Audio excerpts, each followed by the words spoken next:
You're listening to DJ Oz Ozzy.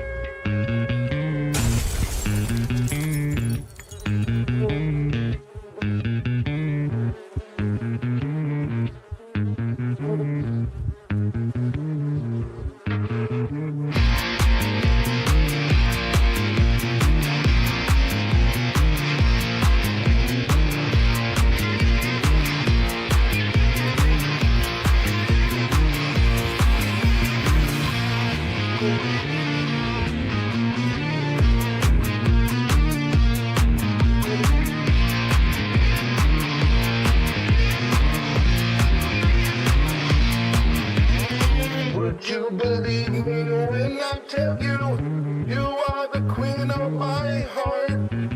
Please don't deceive me when I hurt you, just ain't the way it seems. Can you feel my love, love?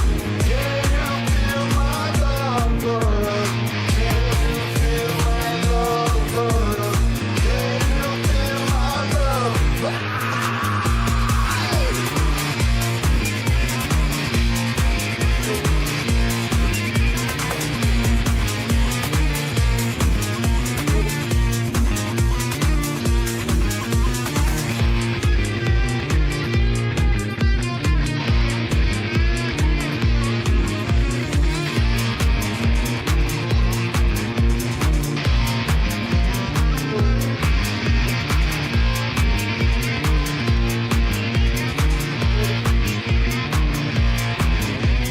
Would you believe me when I tell you, you are the queen of my heart? Please don't deceive me when I hurt you, just ain't the way it seems. Can you feel my love, love? Can you feel my love, love? Can you feel my love, love? Can you feel my love?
Yo, VIPs, let's wicked.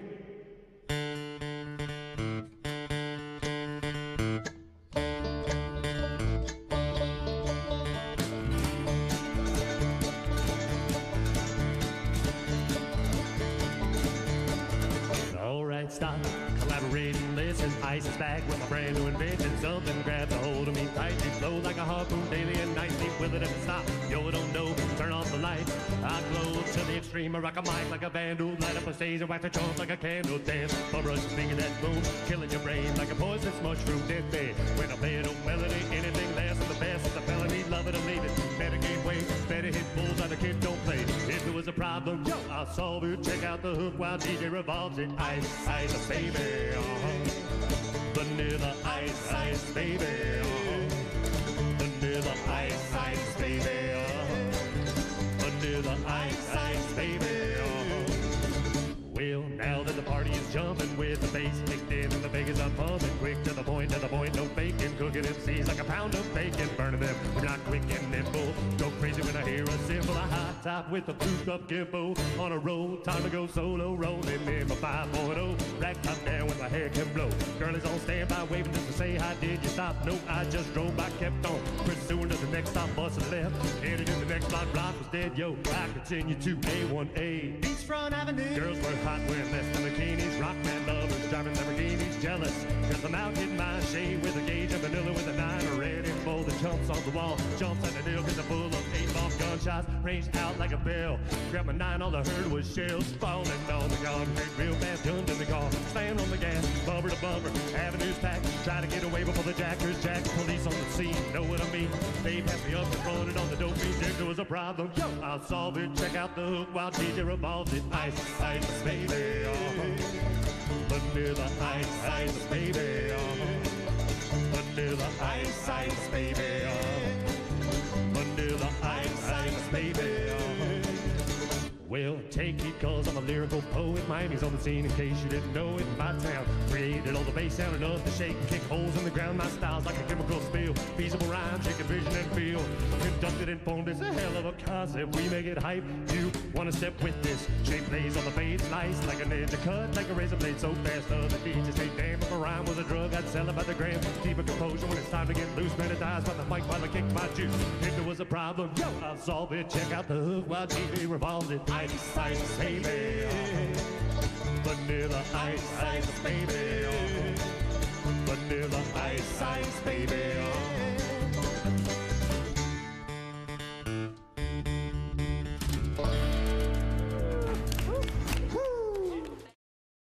Systems, the company store, the paradigm of absolute control.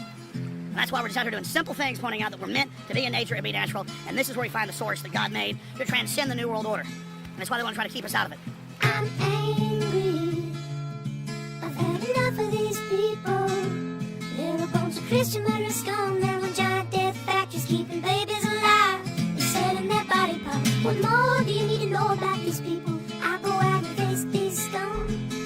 They literally crawl out from under rocks. They have green looking skin and they run around screaming, we love Satan, we want to eat babies. I have them on video. Hillary's in the creepy weird sick stuff, man. She sleeps in the same room with that creepy weird woman whose mother wears a hood over her head. What the hell? That woman number 1 is ugly. Imagine how bad she smells, man. I'm told her and Obama just stink. Obama and Hillary both smell like sulfur.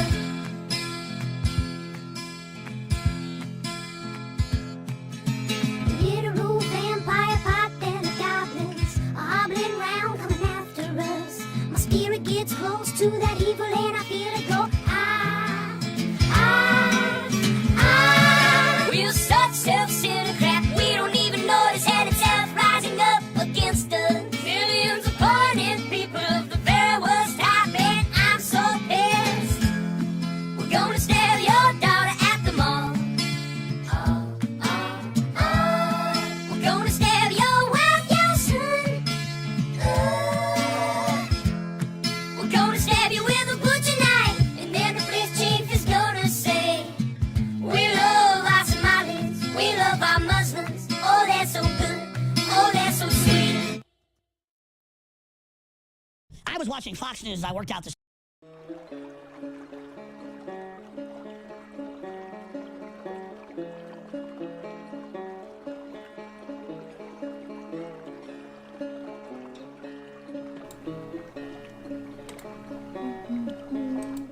Good morning, my beauties and beasts. That's a little low. I didn't need to leave this closet door open either. Yeah, there we go. I didn't like the way that looked with the door open, but there we go. Good morning, everybody. Good morning. We're live from the Hive for the first time in 2 weeks. I took a break because I was moving, as you can see. Moving to new. This is Hive 5. Believe it or not, this is the 5th location. Hive 5. Yes, thank you so much for coming back, everybody, this morning. Just a small batch you coming back this morning, but that's okay. I'm just happy you're here. It's an hour earlier for me than it used to be because I'm in mountain time now. So now I will be doing live from the Hive from 8:30 here in West Texas. Worshippers of Mothra unite. I'm down for that. Let me say good morning to everybody, because I had some people show up. We had Pragmatic Crystal and James Norda. We have Captive Desk and Deep Parks. Let's see. Octopus with No Name. Yeah, good morning, everybody. So glad to see you all here today. So it's been a big deal. It's been a big move. And I'm like stoked about it. So, yeah, I know Saturday wasn't the same. I tried to do a little something on Saturday, but last Saturday I was just driving all day, all night. But I made it here, and I don't know if anybody's been looking, but I have lots of pictures up and stuff if anybody wants to go check those out on any of my social media account. I've been having just a time healing my brain here. We've got a nice little pool that we can spend time in. It's heated, so it doesn't matter that it's November. But even though it's not November, it's not bad down here in the desert. The nights are cold, but during the day it still gets up in the upper 70s, which isn't bad when it's a dry heat. You can still swim. Let me know if there's anything wrong, if my audio sounds weird or anything. When we were doing the transpositions on Thursday, Steph and Ember said I sounded kind of echoey, but it might be because I have a bigger space behind me than I used to. I used to turn my desk around facing the wall so that the sound was captured, but the setup of this room, I really can't do that. And I think it looks good like this. Look, you got all... Oh, you know what else I forgot to do? Forgot to turn on the jellyfish. Goodness. Cannot forget my jellyfish. What am I thinking? Even though they're way, way back there now. Got to make sure that you can see them. I have 2 outlets in here, one right here, and then one in my closet of all places. So getting everything all set up for lighting was great. Sarcastically speaking, of course. Now, the cool thing I like with this room too is that it's like beautifully sunny outside, but I can make it dark in here with just making these shutters. It's always beautifully sunny, see? But I can close that right off and be the vampire that you've all come to love. So I am here live from the Hive, Hive.5. A little bit echoey still. Yeah, I thought so too. I don't know what I can do about it. I have, hey, don't be rude. Turn on the Nandarians. Yeah, they're on now. They're dancing. They're doing their dance. Marita got a new home. I decided when we were on the trip that she was not, that house was just no longer good enough for her. She's right here by my side. I got Marita over here, the Hissy boys over here, and then Caroline's back there with the jellyfish. So that's what we have in the room. Now down below I have a bug room where we're going to start doing some bug farming. So there will also be streams coming off from down there. I got an extra ring light over here to take down there, and we will be building vivariums and talking about bug farming and stuff down there. We're gonna lean into this sustainable stuff, and this will be separate content from Life in the Hive though. So, but it'll still be here on this channel, and we're gonna talk about farming different kinds of insects for different purposes and things like that. Should be fun. We'll do silkworms. We'll do mealworms. All kinds of good stuff. So stick around. Yay, Captive Desk, thank you. I just moved, so I'm kind of broken right now. Since I just moved down here, I haven't found a job down here yet. So this is my main source of income right now. So yeah, if you're feeling the love, the Hive could use it. But until I can get my feet underneath me. It was a big move, but with the way things are going in the country, I just feel that's my alarm usually to wake me up to do the show, but it's offset because I don't get up at 7:45 anymore. I get up, or at 8:45 anymore. I get up at 7:45 now. I feel more relaxed. My friends have taken me out and we've had fun. I didn't have to feel panicked or scared like I did. There's a whole freaking thing going on with my brain, but I feel so much better. Yeah, we're gonna do bug farming, and we'll probably do some adventures out into the wilderness here too, because we're in the desert, and you know what's out there? There's all my freaking favorites. We got tarantulas and scorpions and centipedes, tarantula hawks, which are Pepsis wasps, which are huge. There's potato bugs, which are sometimes called Jerusalem crickets. Yeah, there's sun spiders, solifugids, giant wolf spiders. There are so many things. Velvet ants. I'm excited. Desert beetles of all colors and shades. Yay! I'm excited to get out there and see what's going on, and I hope that you're excited to join me on these adventures as we explore our new setup in the Chihuahua, because we are in the Chihuahua Desert. Yeah, velvet ants. They're actually ants. They're a ground wasp, but yes, and desert squatches, of course, because Nikki's down in this area. Nikki from, well, you know Nikki. She's been on the channel a few times. She's from Sasquatch Secrets. Yeah. And she lives here in El Paso. So we will probably be doing some collabs on site, which should be fun. Speaking of Bigfoot, though, we do have a Bigfoot episode today, as you can tell by the title, Bigfoot Debunkers Debunked, which is coming up here in Cryptic Corner. I'm going to go ahead and jump right into that because we're already 2 minutes. Yeah, Nikki's cool. And we're already 2 minutes into the Cryptic Corner time slot. So let me jump over there. I'm going to hit the intro, and sip my coffee, and then we'll be right back.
Hello, my beauties and bees, and welcome to another installment of Cryptic Corner, where we explore the unexplained, the supernatural, the paranormal and hidden, the mysterious, the alien, the accursed, and the forbidden.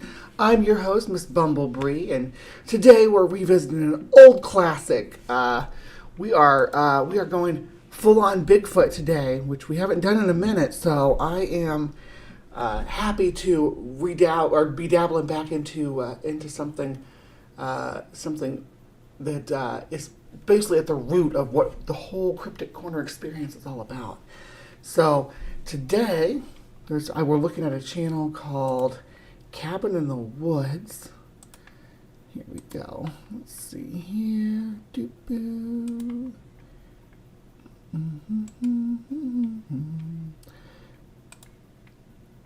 And not Melonheads. Melonheads what we did last time.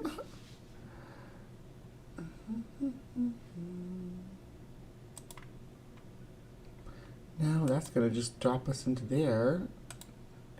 Don't want that. Now we're like are we doing the infinite tunnel thing? What's going on here? You know what? I'm not even going to mess with that. I'm just going to switch to this one. There we go.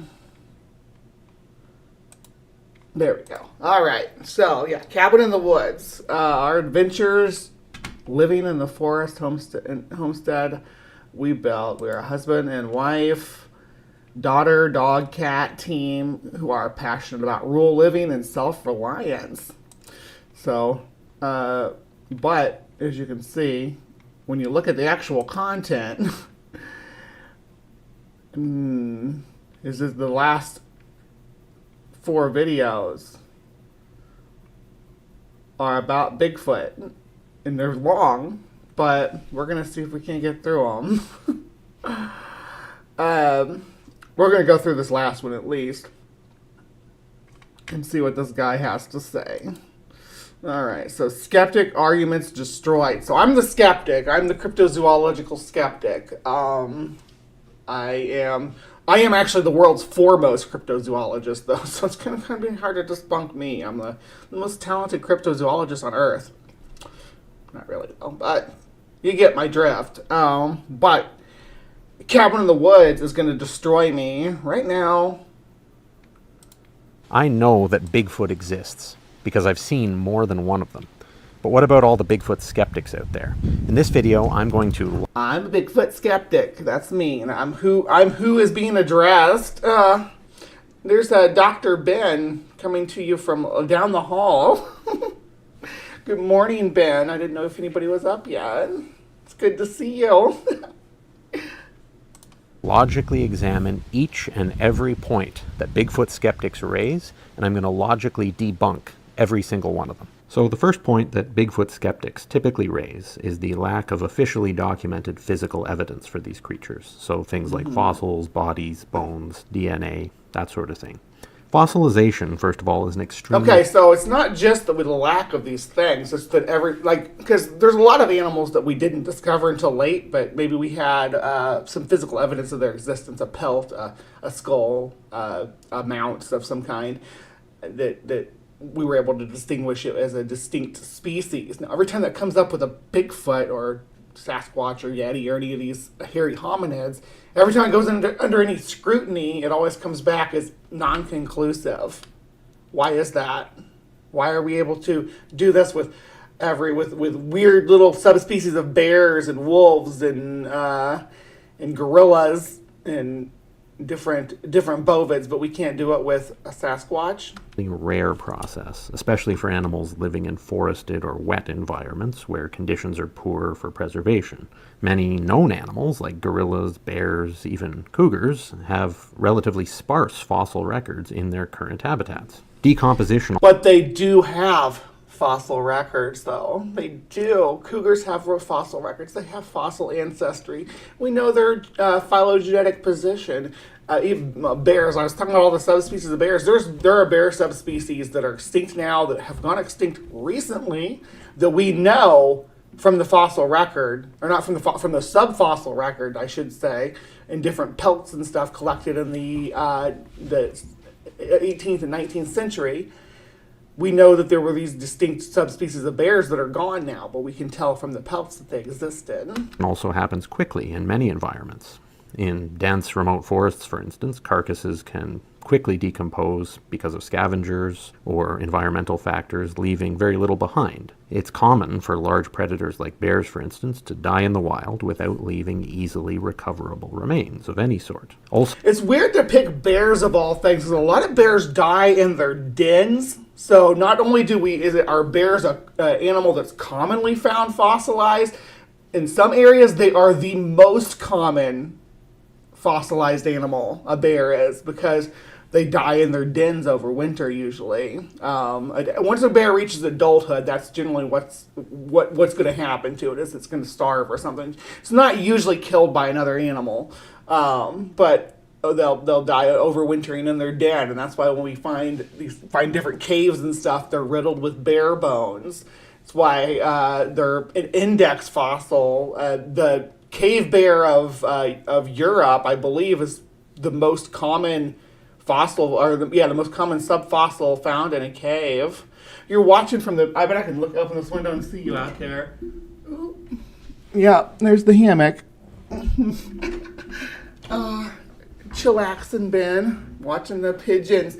I did make a little video. We got pigeons, and I made a video on them eating their popcorn because I got an old tin of like Christmas popcorn from last year, and it's all stale and gross. But I brought it with me just for those pigeons, and I've been throwing fistfuls in the alley and letting them come down and feed. It's not just pigeons though. There's mourning doves and some chickadees, and there was a grackle that showed up. Mourning doves are one of my favorite birds too. I love the way that they sound. Anyway, back to the Bigfoot. So, DNA evidence is difficult overall.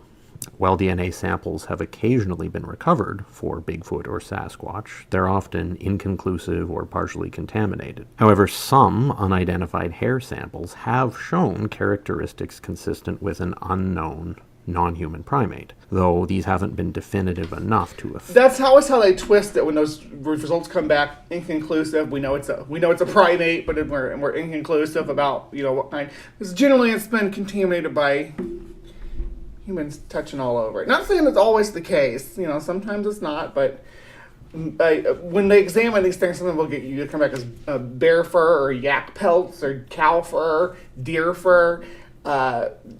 Rarely do we get these cases where it's inconclusive, but it's not. With the margin for error there is definitely within the margin for error there. Officially be declared Bigfoot, although that's very much open for debate. The definitiveness of the samples. The second point that Bigfoot skeptics often raise is that no Bigfoot creature has yet been captured or killed, at least according to official records. First of all, we've got the elusive nature of these creatures. Many known species remain undiscovered or poorly documented. Okay, but the most elusive animals in any environment are the hypercarnivores, right? Because they're generally be an ambush predator. They don't want their presence to be known. Okay? So in North American biome, a cougar is probably going to be the most stealthy of organisms in the environment. You're going to see less pug marks of cougars. They're going to leave less traces of their presence. And you will not hardly ever see a cougar in the wild unless it wants to be seen. Now, big animals like bears, for instance, depend on being large and imposing to do their bear thing because they drive other animals away from their food resources. That's both herbivorous animals, whether they're driving some raccoons away from an orchard, or if or a pack of wolves away from an elk carcass. Bears are large and imposing. Now, when you look at a Sasquatch, often compared with brown bears, American brown bears, grizzly bears, which means, a big imposing animal like that. And it's pungent, which means it's putting out some kind of pheromones into the environment, some kind of scent marking into the environment to make sure that everybody knows it's there. So elusive is not really, I don't know, does that work out for you? Do you consider that elusive? Documented, despite being large or dangerous. The coelacanth fish, for example. The coelacanth fish lives in caves under deep sea off the coast of, mostly around the Indian Ocean, off the coast of Madagascar and the Seychelles and that area, right? That's where the coelacanth lives, where there's no humans there. It's a remote, deep part of the ocean, and they live in, I repeat this, in underwater caves. So, yeah. A fish that lives in underwater caves. The coelacanth always comes up in these videos. A fish. This is a species that we would not have had access to until we received the technology to have access to it. The species of coelacanth that lived in the fossil record there were different ones that didn't necessarily live in this deep cave biome, but this is where they were able to carve out a niche to survive into the modern time, is in these deep sea cave biomes.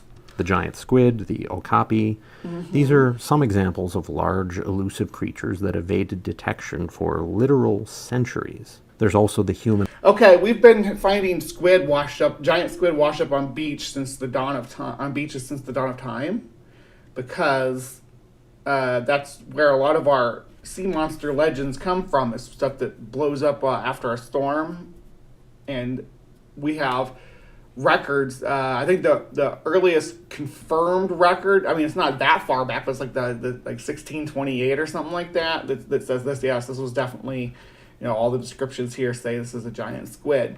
But there's even, other tales from further back than that of krakens and monsters washing up on the beaches that could have very well been giant squids if they weren't just decomposed whale carcasses, which are also quite common. An avoidance factor.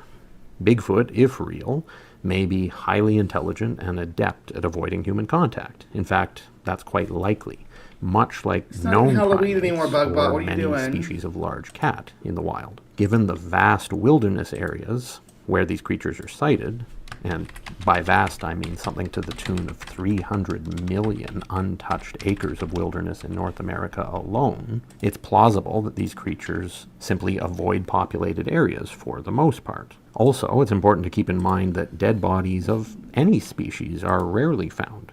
Most wild animals die in remote locations, far from human populations, and their remains are often scavenged or decay rapidly. Some species are actually even known to bury their dead. For example, despite all of this, the species that are known, the keyword is known to bury their dead, they're known species.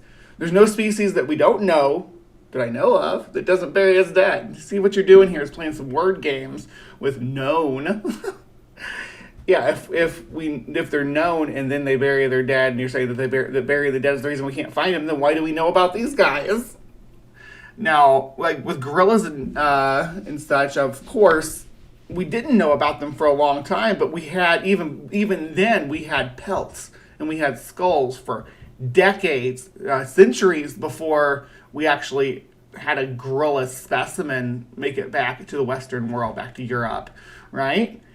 We've experienced the presence of gorillas, and we knew that they were part of the African biome. We just didn't understand exactly what they were and fully what they looked like and what their behavior was. We still didn't know what their behavior was up until the 1960s. They were still giant forest monsters. That's the way that they were depicted. That's the way that the population thought about gorillas. You can look at the statues. Actually, you know what? Don't look at the statues. Go back and watch the killer ape hypothesis video I did with Erica Gutsick Gibbon. It's been about a year ago, where we delved into the history of the killer ape and its discovery, which was basically the discovery of the gorilla. But for a long time, it was just a giant, hairy ape man in the woods. Turned out it was a gorilla. I like that the moles make the list here, because moles bury their dead by default, I guess. I mean, right? Moles live underground. Wipes bum on tree. Calamari, yum. All right, let's see here. I'm going to start a poll. There you go. Do y'all believe in Bigfoot? Ooh. Uncommon to find remains of bears or other mammals in the forest, despite their known, well-documented, scientifically acknowledged existence. The third point, And we know that bears are common in the fossil record, and bears are common to find in the wild. The notion that finding bear remains is unique is kind of weird to me, because I always think of bears as like the animal that you find a lot of because of the way that they burrow, or that they go into their torpor, because it's not really a hibernation. Skeptics raise is hoaxes and faked evidence. They say that many sightings, photos, and videos have been proven to be hoaxes, discrediting the entire phenomenon. But that's flawed thinking, because not all of these occurrences can possibly... That doesn't even look like a Bigfoot, though. That looks like a guy running. Well, hoaxes exist, obviously. The sheer It's just a guy. volume... Why is that a Bigfoot? What about... Hoaxes. Well, hoaxes exist. Not what about all of this these that says occurrences Bigfoot can to you? possibly be hoaxes. Nothing about the way that thing moves says that that's not a human. What are you talking about? Well, hoaxes exist, obviously. The sheer volume and consistency of sightings over hundreds of years, and we're talking about tens of thousands of documented sightings, suggest that something very real is being observed. Many report... Explain to me why these clips that you're showing to me are not people. Yeah, bug bots Come out of from season. credible witnesses, doctors, lawyers, judges, law enforcement officers. Oh, I wish Stool would show up. That would honor my day if Stool showed up in my side. He does every now and then, and says something totally off the wall. Tell my UK people happy afternoon. It's earlier morning here for me now. Park rangers and even scientists. Also, authentic evidence does exist. Some physical evidence, such as detailed fingerprints with dermal ridges, footprints that have been verified by experts to be real, and other things, are very difficult to... So there's a type of material that you can, it basically inflates with the dermal ridges. What show was that on? It was like on a Bigfoot hunting show, and they explained how it was done. Because you can cast your own foot, right? And it swells your foot up, including the dermal ridges and everything. Fake convincingly. Moreover, sound recordings and other forms of sensory evidence, like the well-known Ohio Howl recording or Ron Moorhead's Sierra sounds, have been... Now, I've tackled the Sierra sounds before here, too, and I came to the conclusion that it sounded like maybe was Finnick Fox and coyote sounds slowed down. That's what it sounded like to me. You can go back and watch that Sierra Sounds video and tell me what you think in the comments down below, but that's where we are right now on that one. That's where the Hive stands on that as far as authenticity. Harder to dismiss outright. One reason for that is that audio is inherently a lot harder to fake than video, as any audio expert will. Audio is also a lot easier to examine than video, though, too, because I can actually look at an audio and see on the waveform where it was cut and stuff. With video, sometimes they can cut it so smooth I don't even notice it and just cut shit in there. But when it's audio, maybe that's because I've worked more with audio, too. Did you know that... The next point, Sasquatch skeptic. Did you know that if you join the Hive, if you get a membership, you can make Bigfoot tracks? It's pretty cool. You can do this. Bigfoot tracks. He's just stomping right along. Look at that. So yeah, become a channel member and get Bigfoot prints. We also have Mothman, and we have a pride moth and a spider, and we have the flat Earth. Yeah, look at that good stuff. There you go. Yeah, the pigeons. They will poop on you. We have a little waterfall in our pool, and they like to get down in it and like bathe and drink. Rays is the lack of clear, high-quality photographic or video evidence. They're often asking questions like, in the age of smartphones and digital cameras, why is there such a lack of clear, high-quality Bigfoot visuals? It seems suspicious. And honestly, that's a fair point. But first of all, you have to realize that the conditions are often poor. Many Bigfoot sightings occur in dense forests during low-light conditions, making clear photography difficult. Any sort of wildlife photographer will often struggle. Thank you, Dave. Captive Desk gifted 5 channel memberships. We got Holy Spackle got a channel membership. Mark Reed got a channel membership. Sophia of Athens got a channel membership. Book Lover 92 got a channel membership. And One Ring 42 is also receiving a channel membership. Welcome to the Hive, one and all.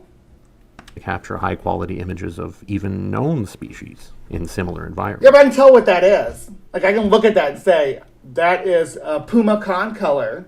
I can tell by looking at it that that's puma concolor. Just like that last one that you showed is a freaking house cat, a black house cat. This is Binky, right? That's Binky? Might be a little too skinny to be Binky. Is that Baby Cake? Is Baby Cake skinnier than Binky still? And struggle to capture high-quality images of even known species in similar environments. As someone who has dabbled in wildlife photography professionally in the... Yeah, but I can ID this animal from this picture. That's the thing. past and wildlife videography, I can tell you that it's not nearly as easy as it may theoretically seem. Also, despite our advancements in technology, you have to keep in mind that technology is still limited. Even with our modern technology, capturing a fast-moving, extremely elusive animal that may have human-like intelligence is challenging. Most wildlife photography involves extensive planning and only brief encounters. Usually wildlife photography also involves local tracking. Most of the time wildlife photographers don't go out into the wild and be like, I'm going to check this section of the jungle for a jaguar. They say, hey, native farmers and hunters, where was the most recent jaguar sightings? And they say, oh, it was back in the, this area of the forest by this river near this cave system, whatever. And then they go there to shoot videos or shoot pictures. You don't just go out blind into the forest. And sometimes most of the time, you have local guides who know exactly where that pride of lions lives, or where that bear has its den. They know, and they take you there to photograph them. Or there's places where they gather, where they're known to gather, like the bears at the salmon runs. Like those with Bigfoot. And often time isn't provided for ideal setups or capture. And that's the thing about Bigfoot, too. That's one of the biggest cruxes for me, and I know it sounds silly maybe to say it, but the fact that we don't see Bigfoot at salmon runs is a big because we see wolves at salmon runs, we see bear at salmon run. Any kind of large omnivore is there to take advantage of that. And we don't see the biggest alleged omnivore there to catch some fish. And we know that reports do say that Bigfoot will eat fish. So the fact that they don't show up for this, but bears from hundreds of miles around know, and the Squatch don't, that's super sus to me. And you also need to remember that some videos do show compelling evidence. Footage such as the Patterson-Gimlin film from 1967 has yet to be conclusively debunked in almost 60 years. Well, it has yet to be conclusively debunked. I mean, we have the guy who said he was the person in the suit. We have all of the planning that the Patterson-Gimlin team did beforehand, planning to go out and see and capture footage of a Bigfoot, and they just happened to, oh, there's one right here. Yeah. Did they have a local guide who said, they asked, hey, where are the local Bigfoots hanging out? And they're like, oh, yeah, trail up here to Bluff Creek and get into this valley, and yeah, and they're riding up there on their horses with their Supermax recorder. We're not Supermax. What am I thinking of? Super 8 recorder. I've actually done a video specifically about the Patterson-Gimlin film, laying out all the evidence, in my opinion, proof beyond a reasonable doubt, why it's an authentic Bigfoot creature, not a man in a suit. So it's not like these pieces of visual evidence don't exist, with experts noting anatomical details that would be difficult to fake, if not impossible. The next skeptical point is inconsistent sightings and descriptions. It has breastises. I get that. I mean, I have breastises too. I'm not a Bigfoot. I don't know why they chose to go with putting some titties on it. I'm not complaining about it. But when it comes to the Patterson-Gimlin footage, it's well done. I don't believe it's actually a Bigfoot, no. I did for decades. But over the years, I've kind of been jaded to the whole thing. Researching just the whole history of Patterson-Gimlin going out there in the first place, of Robert Patterson, planning all this out is why I'm suspicious of it. Because if someone caught Bigfoot on camera like this, and they were just like, oh yeah, we were just horseback riding and taking wildlife videos, but they went out there looking for Bigfoot, and they found it. Many skeptics argue that reports of Bigfoot vary in terms of size, color, behavior, region, and this casts doubt, in their opinion, on the creature's existence. Now, I don't think that that's a problem at all. I think that having different phenotypes would be expected for a Sasquatch. I think that we would expect to see different size variations and color variations across the range. Again, I'm going to harken back to the bears, the black bears and the brown bears, and wolves for this matter, that vary in size and fur length and the fur color across the ranges, and have subpopulations with certain phenotypic traits that aren't found anywhere else, like the ghost bears of or spirit bears, which are white black bears. And that sounds kind of oxymoron, but they are. They're white, silvery white black bears. They look almost like polar bears, though. Or you have subspecies of the wolves. Remember we talked about the Florida black wolves. There was a subspecies of wolves in Florida that was black. So there's a lot of variations. I'm cool with this. I don't disagree with the guy here. We would see variation is the main counter-argument here. If Bigfoot is a real species, regional variations are to be expected, much like how bears, wolves, and other animals vary in size and coloration depending on their environment and geographical region. There's also witness perception. Human witnesses often report and that's definitely photoshopped. I can tell a few ways, but let's go through it real quick, just because this image is up here. This tree is in the foreground, right? This is just real quick debunking. Okay, this tree's in the foreground. See this branch right here going behind the knee, right?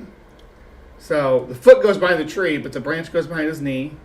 We also have this branch coming off here that goes right through his head or behind his head, but regardless, the creature is both behind and in front of these trees, depending on which part of his body you're looking at.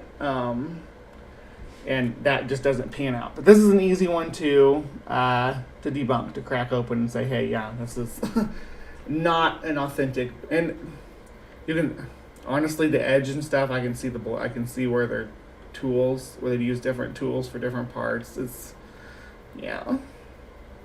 variations in details due to factors like lighting, distance, fear and stress, that sort of thing. It's very common. This doesn't negate the overall consistency of reports describing a large bipedal hair-covered creature resembling both a human and a primate, however. There's also similarity to other animals.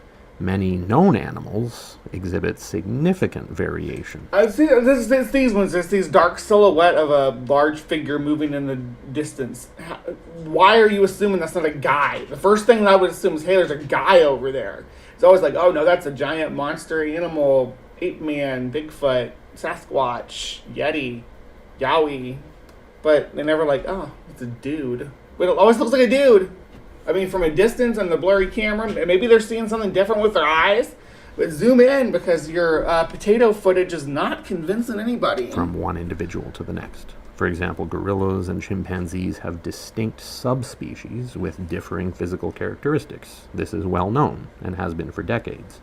The next skeptical point on Bigfoot. Well, there's different. So let's be clear. There's different species too, because then they're finding a new species right now of primates. So it's not hard to find a new primate species. The Tapanuli orangutan was just discovered as a distinct population of orangutan with distinct genetic markers, right?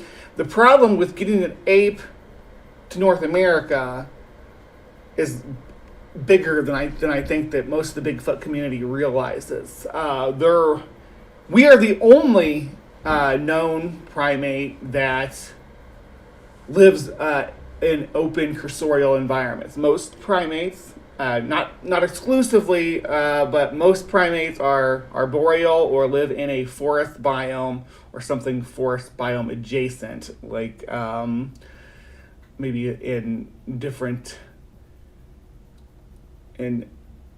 like bamboo forests and stuff like that. Not necessarily has to be a jungle, or a rainforest. But the primates don't generally thrive away from the trees. We are a specially evolved cursorial primate. That's why we have such weird feet, right? Now, Bigfoot, I guess they have weird feet too, but in order for this large forest animal to migrate to from the old world to the new world, where, because it's an ape, if it's an ape, a primate of any kind, or a hominoid of any kind anyway, it's going to have to migrate from the old world to the new world. It's going to have to get over across the Pacific somehow.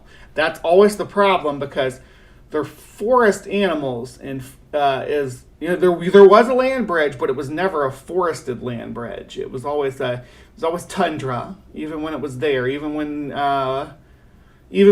the ice wasn't the only thing linking the two continents. Even when there was land, it was tundra land. With the taiga stops well below that latitude, so they would have had to cross over from forest in Asia to all the way across the Bering Strait, so across northeastern Siberia, across Alaska, down the coast along the Canadian coast. Good morning, Nikki. We were just talking about you. I'm coming at you live from our city. Anyway, the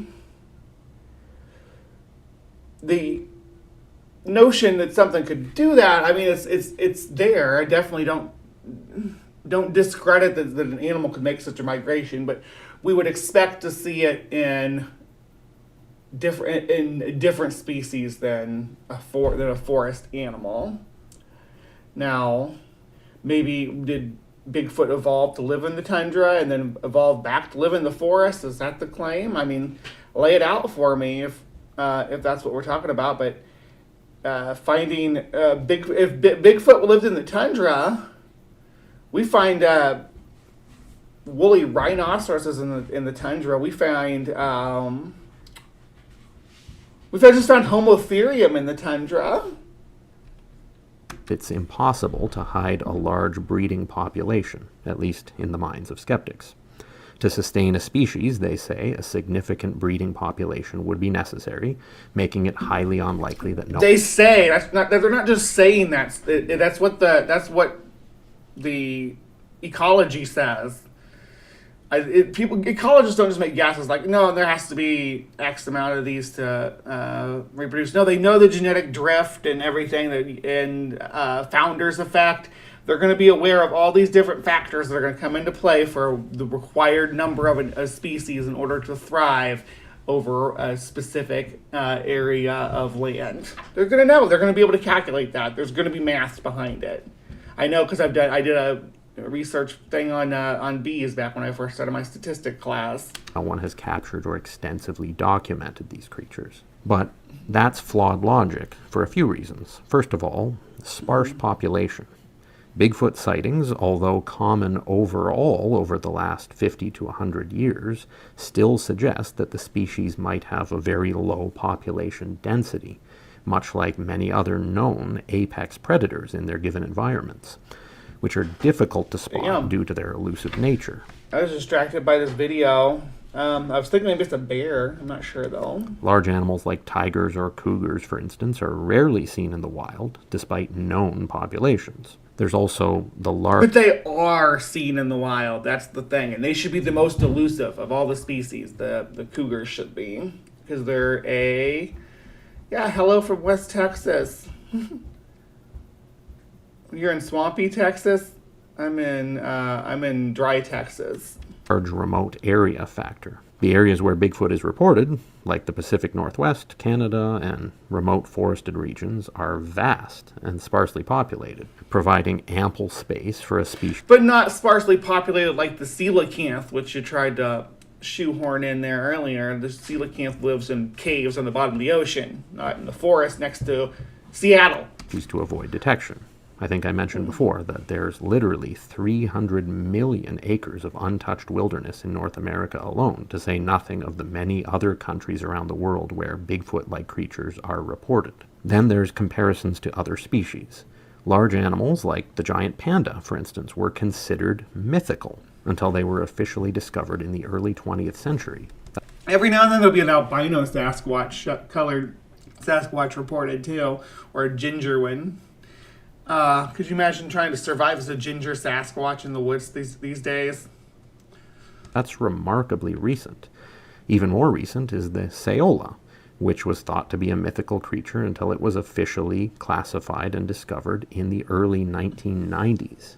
Think about how recent that is, that we discovered a large, previously thought to be mythical mammal. It's quite possible that Again, you found it, but not like next to Seattle. You found it in the remote rainforest of Africa, or they find new species in the remote rainforest of Southeast Asia, or the remote rainforest of the Amazon. You don't generally find large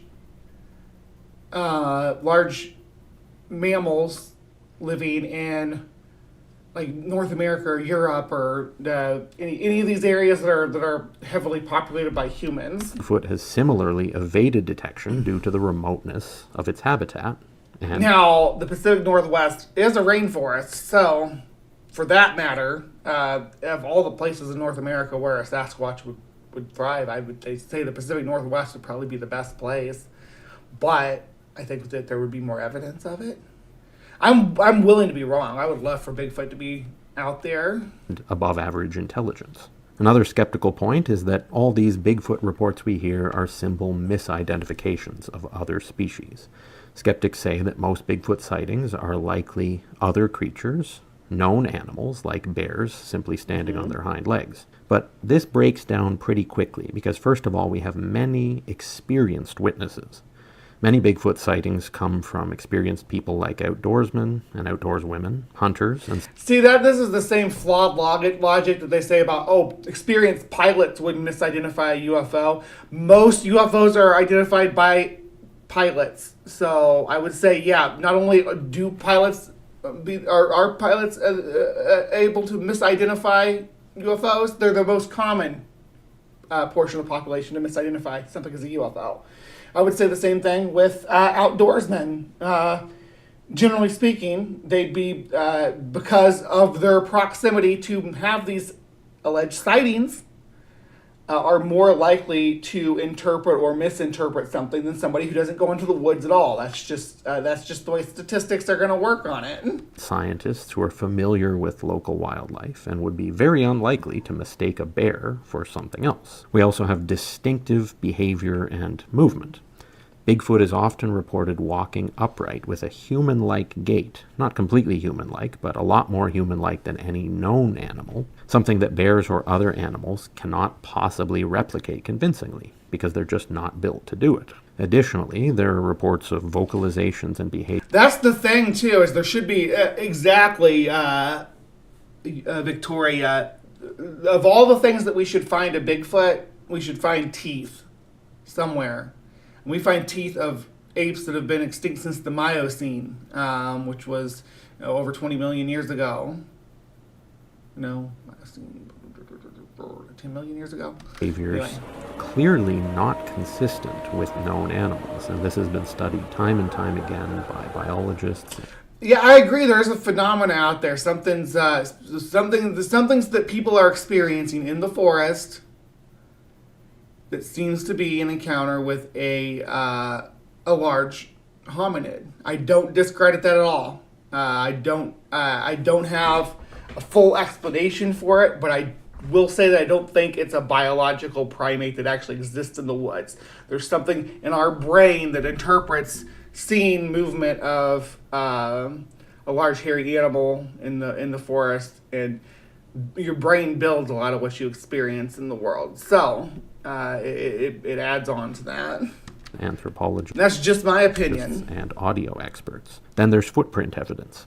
Bigfoot footprints often show features like dermal ridges, and this is a detail that's extremely difficult to fake and not present in any known North American animal species. The next skeptical point against Bigfoot is that, in skeptics' opinions, there is no significant ecological impact from these creatures. They say that's not skeptic opinions. That's ecologist and conservationist opinions. Their job is to survey an ecosystems for its life forms. We can even do eDNA now. Like we can take samples from the environment and see what kind of animals live in that environment, especially if it's a body of water. Like, yeah. So there's more than one way to skin a cat on finding out ecological impact, and Bigfoot doesn't seem to show any of it. That a large omnivorous or carnivorous species like Bigfoot would have a noticeable impact on its ecosystem. But there's no evidence of this. But here's the thing.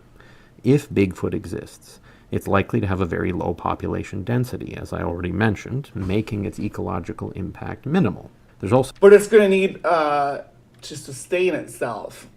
So it will need to forage, right? So it will have to impact the food sources, right? It will need to, if it's got to have protein in its diet. If it's omnivorous, it'll have to hunt. It'll have to interact with other animals in the environment. Their behaviors will change the whole environment based on the way everything moves around and interacts with each other. This is punctuated most perfectly by the reintroduction of the wolves to Yellowstone, which changed the way a river flowed. So, and we can trace it back to that. So it's not just like, oh, we're guessing that, hey, yeah, since we don't see any Bigfoot kills sites or anything like that we don't believe there's Bigfoot. No, it's that they would know just based on the population and the ecology and how it's impacted, because it has a butterfly effect. So significant evidence that these creatures are migratory, further diminishing their environmental impact. Apex predators like cougars or wolves often have large ranges and small overall populations, limiting their visibility and impact. Yeah, Nikki, I looked through some of his other videos too. I just, this one was the shortest one, and I wanted to do something Bigfoot today because I was out last week and wanted to get back to the basics. These creatures also likely have an unusual diet and behavior. Bigfoots may have an omnivorous diet, subsisting on vegetation, small animals, or even scavenging, which would further reduce their environmental impact. No, because that's what bears do. That's what wolves do. At least lone wolves do. It's what black bears and brown bears and they have an ecological impact. We know how to measure for those things. This adaptability would make the ecological footprint of these creatures much harder to trace. Then we have comparable species. Animals like wolverines or mountain lions, despite being large and elusive, have minimal ecological impact themselves in terms of... But they do have an ecological impact. We can go into an environment and do it, and they can survey and say, hey, yeah, there's a population of 15 wolverines per 150 square kilometers. They could do that, even though wolverines are rare and don't have a huge ecological impact compared to like reindeer or something. Of visible signs like tracks or kills. And finally, skeptics often raise the point of cultural myths and folklore. They say that Bigfoot stories are rooted in indigenous myths and folklore. Yeah, and migratory, exactly, anarchic fox. If they are migratory, then urban sprawl would surely have impacted the Bigfoot's migratory patterns, and we would see them more. Or we'd have automobile strikes, lots of them. If they're migratory terrestrial animals, that's one of the main things that we deal with trying to help them out. That's why they build those greenways above highways or under highways, because animals that migrate, they tend to congregate on, like, because highways, they see them the same way we do. Oh, it's a nice big path through the wilderness that's all cleared for me and straightened. Yeah, so having greenways and other options for them, but is important. But we would see Bigfoot utilizing the same the same paths, suggesting that it's more of a cultural phenomenon than a biological reality. There are several problems with this. The first one being that we have consistent descriptions across cultures. While Bigfoot has been part of indigenous folklore for centuries, and this is well known, descriptions of very similar creatures appear across multiple cultures worldwide, from the Yeti in the Himalayas to the Yowie in Australia and the Yeren in China. This consistency suggests that there may well be a common basis for these sightings beyond myth. Otherwise, you'd expect these quote-unquote mythical creatures to be wildly different from one culture to the next. We also... Snow really limits the possibility because there's no hiding tracks and people are going to check them out. Yeah, I mean that's one of the common things that we see though is that like tracks in the snow. I think the reason we see that is because a bear's footprint, when it melts a little bit down, it looks like a human footprint. We'll have the fact that folklore is often rooted in reality. Many creatures, such as the Komodo dragon or the okapi, which we already mentioned, were once considered mere legends. Well, we had okapi pelts, right? And the Komodo dragon is not the dragon of legends. That's not where the dragon legend comes from. The Komodo dragon was it's a big lizard. So until they were proven to exist and scientifically classified. Folklore Lord often have has mercy. roots in real phenomena that are later substantiated by science, and this is well known. Now, will this case silence Bigfoot skeptics forever? Probably not. But not because of a lack of logic or strength in the case made, more because Bigfoot skeptics tend to be extremely emotionally invested in their skepticism. I think we have some example of some projection here. My dude, I don't have any emotional attachment to Bigfoot not being real. I actually have emotional attachment to Bigfoot being real. And it's not, and it makes me sad. So don't try to paint you with your broad brush. I was a believer for decades, and I went out into the field, right? We explored, we looked, I've investigated, I've looked at all the evidence. I've spent decades doing this, my dude. I'm very professional about my cryptozoology. Ironically enough, I am very methodical in my research. So,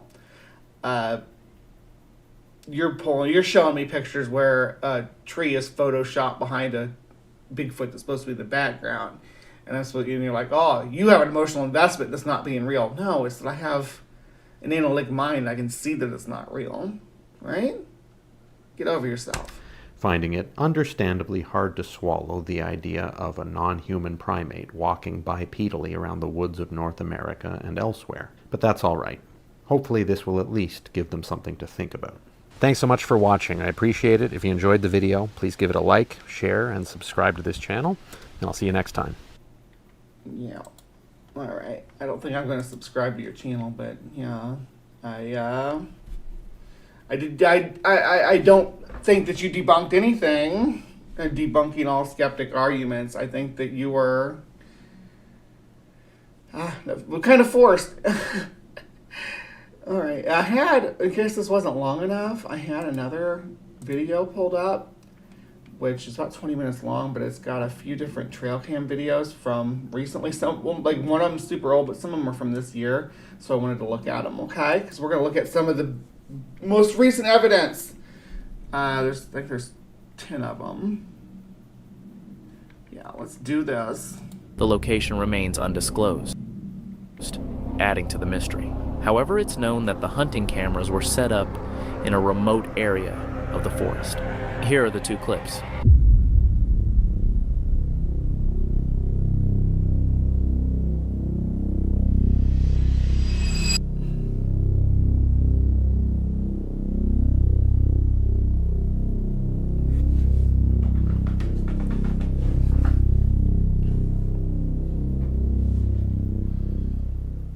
Although the trail camera only recorded short videos, the footage is quite compelling. In the first clip, the Sasquatch has a well-defined chest and face. When the footage is paused, it shows the creature turning and leaping away. As it jumps, the glutes are also visibly defined, and the fur appears to be close to its body. These characteristics led experts to dismiss the possibility of it being someone in a costume. What experts? What experts? Name your experts. Don't just say experts, name them. I want to know who's saying this is real. The second video further strengthens this claim, as experts noted the creature's long, unusual strides and distinctive jumping style, which differ from human movements. Bullshit.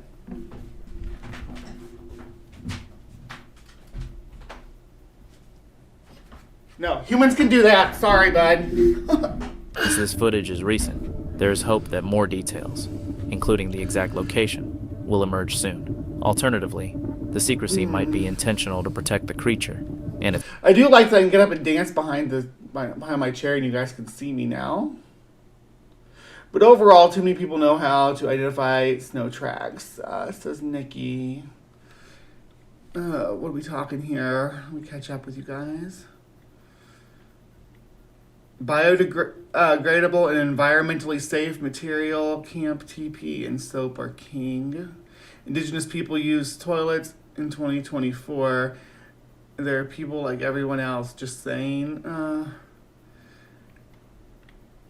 And I'm not following behind someone backcountry that thinks they can track animals by prints. No, ma'am. Whoa, the guy looks like Bigfoot. Good morning, Scott Duke. Good to see you. I want to believe is an option in the poll. Yeah. I tried to make it a true dichotomy, though. its habitat. I'll keep everyone updated if more information becomes available. In the meantime, let me know your thoughts in the comments. This intriguing footage of a possible Sasquatch comes from Osawatomie, Kansas. Although the video was originally recorded in 2011, it was only recently highlighted on March 3rd of this year. Despite its age, not many have seen it, and the footage is quite compelling. The story goes that a family was camping in the Osawatomie area when they noticed something unusual near a road in a nearby field. They spotted a Bigfoot-like creature attempting to sneak around and leave the area. What about this says Bigfoot-like creature? Tell me why that's the Bigfoot and not a guy. Not a guy with his hood up. Best in quality, this is impressive footage for the time. What is that? Whoa! That is Bigfoot. It's a guy. It's literally a guy walking. There's a car down the road. He's gonna see it. What is that? Or we imagine it because we read that book. There it goes again. And with long hair, it looks like. Looks like dude even has like long. That can't be that's not a cow. It's walking on 2 feet. Right, it's a person. But its jaw's hanging. See its jaw flopping. Where's Wilson? Isn't this jaw flopping? Well, maybe it is his jaw flopping on the mask, but it looks like hair from here. I'll show him. Oh my goodness. My dude, come on now. The video shows a dark, hairy figure moving slowly across the field. While viewers noted that it's difficult to estimate its size, the creature doesn't appear overwhelmingly large, leading some to suspect it might be a hoax. Others, it's just however, a dude. Argue that it could be a I don't think it's a hoax. I think it's just a dude that Bigfoot walking. Creatures it's not even a hoax. It's just a guy walking, yo.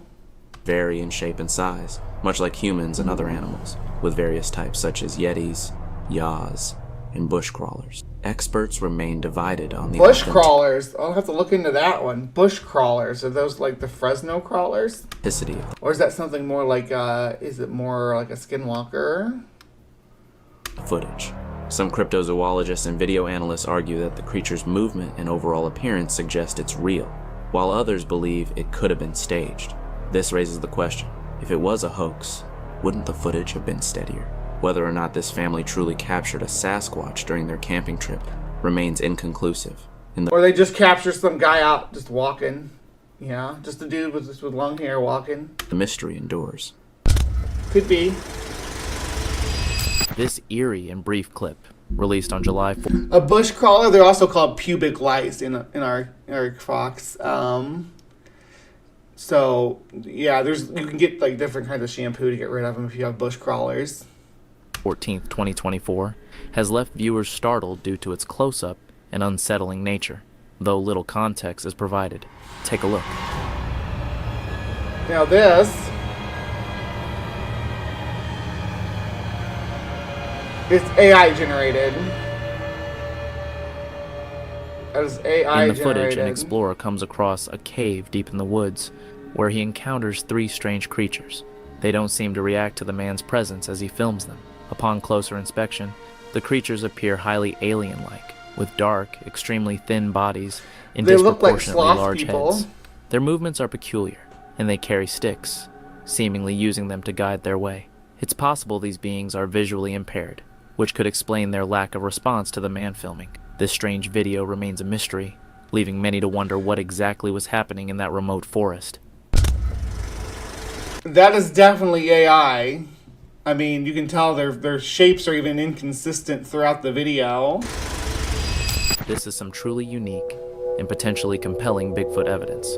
A man, known on Instagram as Giants of Ancient America, is a dedicated and respected ecologist, someone who studies and researches trace fossils, such as footprints and tracks left by animals and other organisms. On this particular expedition, he traveled to Texas to investigate footprints in the region, and what he discovered was remarkable. It's a big footprint. Now, let's look at this for a second. So, the second toe is the widest. The first toe is fairly skinny. Let's see, we got 1, 2, 3, 4. At least we got 5 toes. That's good. That's a start. It's kind of wild that the first toe is... Well, let's see what he has to say. During his search for ancient human footprints, he explored many riverbeds across northern Texas. Due to the extreme drought during the summer of 2023, many of these riverbeds were dry if L.A. Marzulli is calling you out, you're kind of, up, allowing him to document nearly 400 humanoid footprints embedded in the cement-like riverbed surfaces. According to his findings, many of these tracks appear to belong to what he believes could be giants, or at the very least, large bipedal creatures. This is some Paluxy trackway nonsense. No. There's not. These are not Bigfoot prints. The footprints, embedded into the rock of the river floor. It was Neil. It could have been Neil. These do look a lot like Neil's footprints. I'm just saying. Resemble human footprints, but are much larger than what a typical human could leave.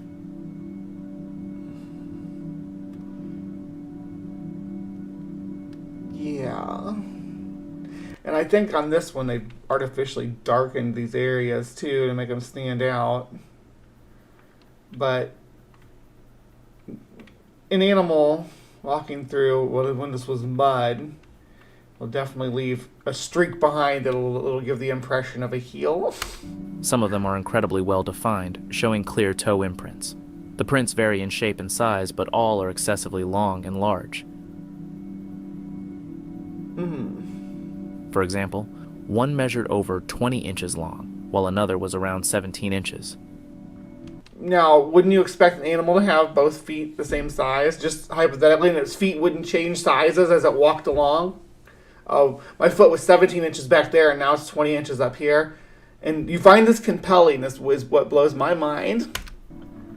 Multiple prints showed similar measurements, with some even exceeding 20 inches. These discoveries have sparked debate. What could have made these enormous footprints? Could they belong to Bigfoot? Or perhaps giants from ancient times? Bigfoot is well known for leaving... It's mentioned L.A. not Marzulli now, Dave. Look what you did. Now you got giants coming up. What did you do to me, Dave? You knew that once you evoke the name of Marzulli that we're going to have to deal with the Nephilim. Behind massive footprints, which is why many lean towards the Bigfoot theory as the most... Is SR tall enough to be a Sasquatch? I know J-Mike is furry enough. Most plausible explanation. Alright. Number 12. Alex, a committed responder. Woo! So Alex, ride that 4-wheeler through the forest. Find that Sasquatch. Where are you, Bigfoot? I know you're out there. Me and Alex are coming for you. Ooh, there it is. Nope, that's not Bigfoot. Where's the Bigfoot? You could clip this a lot shorter. He rides his ATV through the forest, the powerful engine roaring as he navigates the trails. Oh, alright, hold on. Forest, the powerful engine roaring as he navigates the trails. What? What are we looking at here?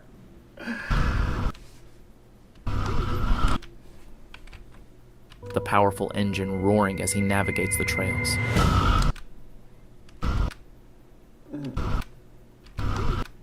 Okay. That's probably about as good as we're gonna get. Doesn't seem very big. It doesn't seem like it is, any kind of body exists beyond what's up here. This almost looks like a bird, maybe like a vulture perched in the trees.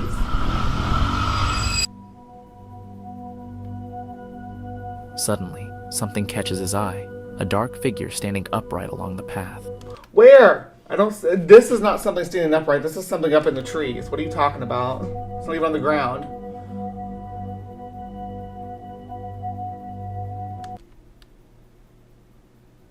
It doesn't look like it's shaped like a Bigfoot even.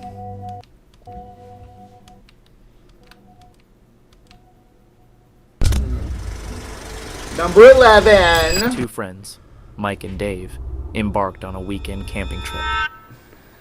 Opening day. 7 point. Oh, I got my Bloody Mary. Where is it? Right there. It's not a piss jar or blood jar. But over here is our campsite and a nice view that Robin found. There's our pond. Let me zoom in a little. What the? What? What the hell is that over there? What is it? I don't know. Over there. Where? Mike, That just doesn't sound convincing to me, that the way he said with that. a cold man. beer in hand, was ready to unwind, while Dave was focused on capturing the breathtaking scenery, eager to document their adventure. What? What the hell is that over there? What is it? I don't know. Over there. Where? Oh my fucking god! Hold on! What is that? Wait a... These guys need to take some acting classes. Good grief. Come on now. Are we convinced by this? Are you convinced by this? Robin, what is that? What the fuck? Robin, what are you doing? Oh my fucking god, it's running! You see someone that looks like a person sort of standing across the way, and you open fire on them. You are insane. Presumably this person shot in the air, which is also not a good idea, but I digress. Dude! No fucking way, what was that? Robin! What'd you fucking do, dude? Suddenly, a Sasquatch appeared, standing tall and seemingly unaware of their presence. In a flash, Mike snapped a photo, the sound echoing through the trees. The Sasquatch flinched and then quickly disappeared That was not snapping a photo. What are you talking about? He was opening fire. into the depths of the forest. The woman waits, zooming in on the woods, hoping to catch a glimpse of something. I think this is another one that's like, how do you know that's not people? What about this says it's not people? Look at that! Oh my gosh!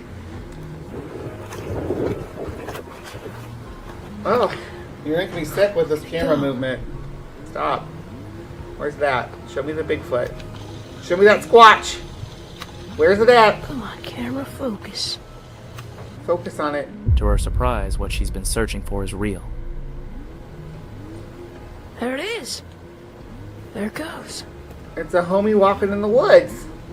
She watches in awe as the creature slowly Everybody walking in the woods is actually not a Bigfoot. I don't know why I have to be the one to say this, but yeah. moves through the trees, its destination a mystery to her.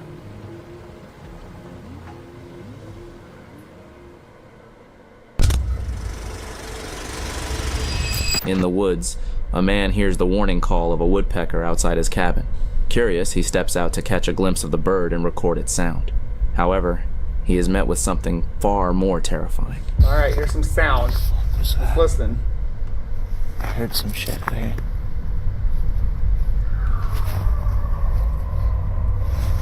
Out of nowhere, an intense roar echoes through the forest, almost like a massive creature screaming in agony. Even more unsettling is the fact that the sound lingers for several seconds. Okay, you need to stop talking for a minute and let me hear it.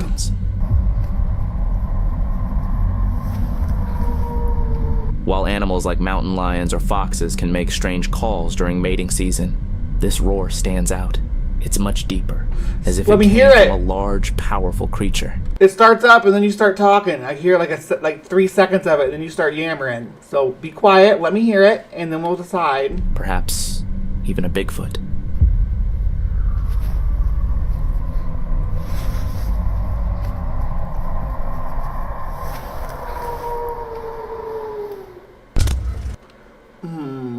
That sounded like dog to me. What do you guys think? Definitely sounds like a dog to me, but Often, we find ourselves caught in the monotony of routine. DB Cooper, you think so? Yet there are moments when mysterious events remind us that the unexpected can break through the ordinary. One such moment occurred when a trail camera captured a bewildering, wolf-like creature as night fell over the dense, dark forest. Do you know what a wolf looks like? Is a wolf-like creature standing that tall? The camera worked tirelessly, recording the usual activity, until suddenly it picked up something unexpected. A strange creature passing by. Its eyes glowed like those of a werewolf, casting an... Do werewolf... you act like there's a definitive explanation or definitive description of a werewolf. A werewolf is a fantasy creature, so they have features whatever the artist or the creator wants. There's certain things that run in, but glowing eyes is not a distinctive feature of werewolf mythos. And it's weird that you would think that glowing eyes with a pupil is anything other than someone out there with light up glasses things on. Because the pupil in the center of the eye would be where the the most glowing would be coming back, because that's where all the reflective surfaces are. An eerie light in the atmosphere that night grew unsettling. The creature moved closer, nudging the camera, which eventually toppled to the ground. This unsettling encounter raises the question, was it just an animal or something more supernatural? No, it was a dude with like glow in the dark, or glowing fake eyes. Number 7. In a secluded forest, a man stumbles upon an extraordinary mystery. Large, unidentifiable footprints stretch out before him. He crouches down, inspecting the enormous prints, and murmurs in a curious tone, "These are so big, so strange, unlike any animal footprints I've ever seen." Looks like a footprint. Actually, I think it is a footprint. Hey, Bryce, look. There's a foot... He carefully clears away the leaves covering the tracks, hoping to get a clearer view and understand what he's dealing with. Determined to uncover the truth, Move the leaves because it's going to disturb the track. There's a footprint right here. See this? It's like the big toe. This is the ball of the foot. This plant right here would have been... What are you talking the man about? continues to track the mysterious prints, following their trail through the forest. Does he? Maybe I'm missing it. I don't see what he's talking about. After covering some distance, he notices more of the strange footprints appearing clearly in the underbrush. I want to see a clearer footprint, maybe with some toes. Over there. See if it's a bear. It's been all through here, probably. This is what we're seeing the disturbances from. As the prints become more visible, they begin to resemble human footprints, but with an unusual size, leading him to suspect that they might belong to none other than a Bigfoot. Show me. Something has skipped up through here, maybe. I don't know. I'm not sure where it would have come from. I don't know about that one. In a remote forest on the west coast of Vancouver Island, an adventure was unfolding. The group set out on a hike, eager for new experiences, unaware of what lay ahead. Midway along the trail, as they trekked through the dense woods. Here, Wendy spotted this here. It's big. Maybe it's... As they trekked through the dense woods. Here. Wendy spotted this here. It's big. There we go. Okay. 1, 2, 3. Okay, so we got 4 toes. Maybe 5 toes. But the toes are really splayed out. What's the deal with this over here? I'm not sure what's, because I'm assuming this is the big toe, but it looks like it's offset from the rest of the foot. Like the rest of the foot's over here. And they spread the toes out too much or something. I don't know. Looks weird. Wendy stumbled upon something startling. Among the leaves and rocks was a single distinct Damn it, Wendy. It was large, with only 3 toes. It's hard. So she says it would have happened when it was soft and muddy, but there's only one. The solid ground would typically be too firm to leave such an imprint, yet the footprint was deeply embedded. Yes, the camera works tirelessly, as cameras are wont to do. Yeah, I'm not judging Neil's big feet, just his offset toe. It's like, why is your toe beside the rest of your foot? It makes me uncomfortable. Good morning, Brian. And its size was far from that of a regular human foot. This unusual... I agree, Nikki. You can't even see where it should roll up into the ball of the foot. This should be the deepest point. It shouldn't be consistent. It definitely shouldn't be the deepest points in the toes. Discovery led them to wonder, could these be the tracks of a baby Bigfoot passing through the air? That's what I'm thinking too. It looks like someone literally this scraped clear that image literally scraped that into the ground and not like pressed it. It was captured by a trail camera in Mississippi. Like most trail cameras, This one was set up deep in the forest to monitor local wildlife. The owner of the camera wanted to check what had been recorded, so he retrieved the SD card and began reviewing the photos.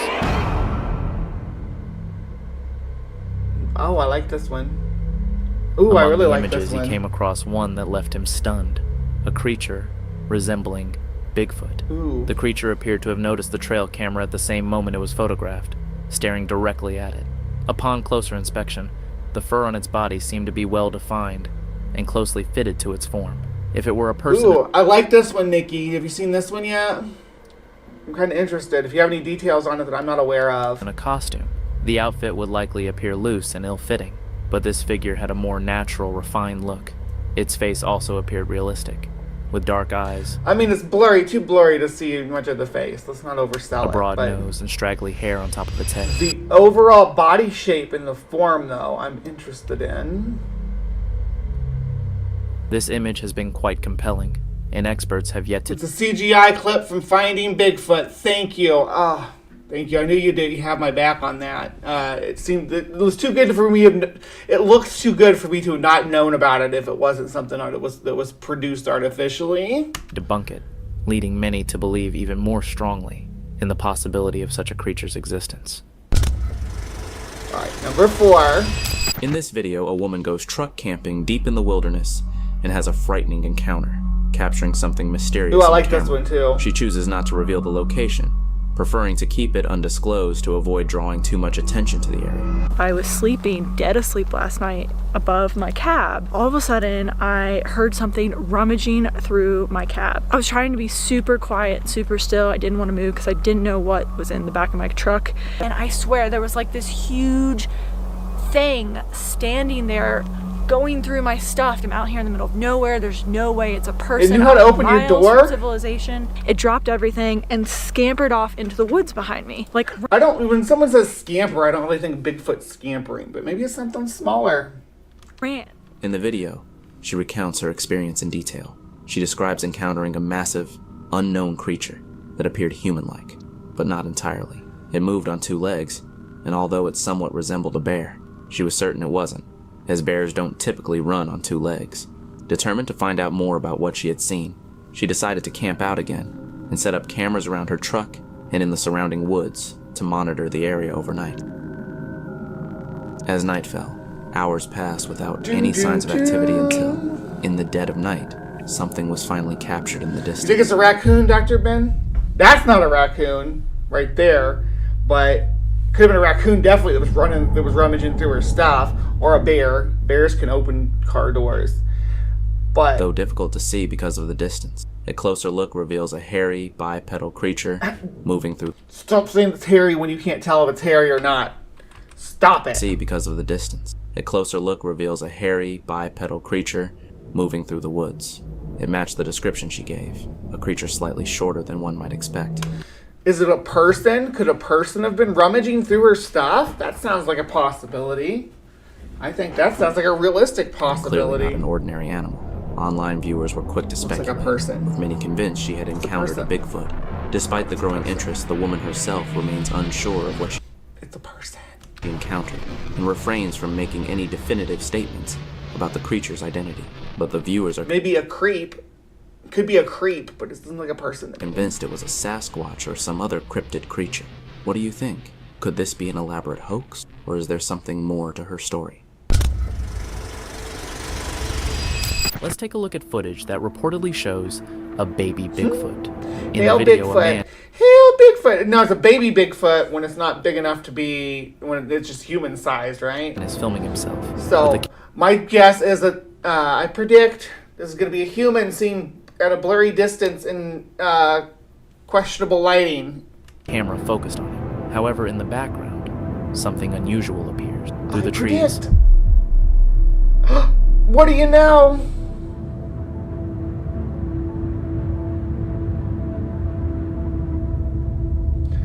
No reason it can't be another hiker. Hairy creature can be seen moving past. It's not. You say hairy. I don't see hairy. Although it tries to hide and move quickly, it is clearly visible. Upon closer inspection, and I think I see a backpack. The creature appears well defined, not like someone in a costume. It has a large head, almost resembling a monkey, and is covered in thick, brownish hair from head to toe. This video was originally recorded in 2021, and so far, no one, not even experts, has been able to debunk. Who are these experts? I am the experts. I am here, and I'm saying that this looks like a person to me. You give me a reason why this isn't a person. You give me one reason why this isn't just a human being walking in the woods. Of course, skeptics claim it's just someone in a gorilla suit or some other costume, pointing to a... It doesn't even have to be it doesn't look like a gorilla suit. It looks like just a person walking with dark hair, wearing dark clothes, and maybe with a backpack on their back or a thick, heavy coat. Smaller size and features. Still, the creature appears quite realistic. What do you think? Could it be real? Or is it just an elaborate hoax? Number 2. At the start of 2024, a compelling trail cam video emerged, showing a mysterious creature captured by a group of campers. The group had hiked several miles into the woods and set up camp in a clearing they thought was ideal.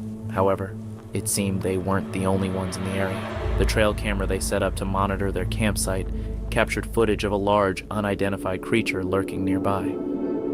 Or a person that you don't know, who was also camping nearby. Possibly.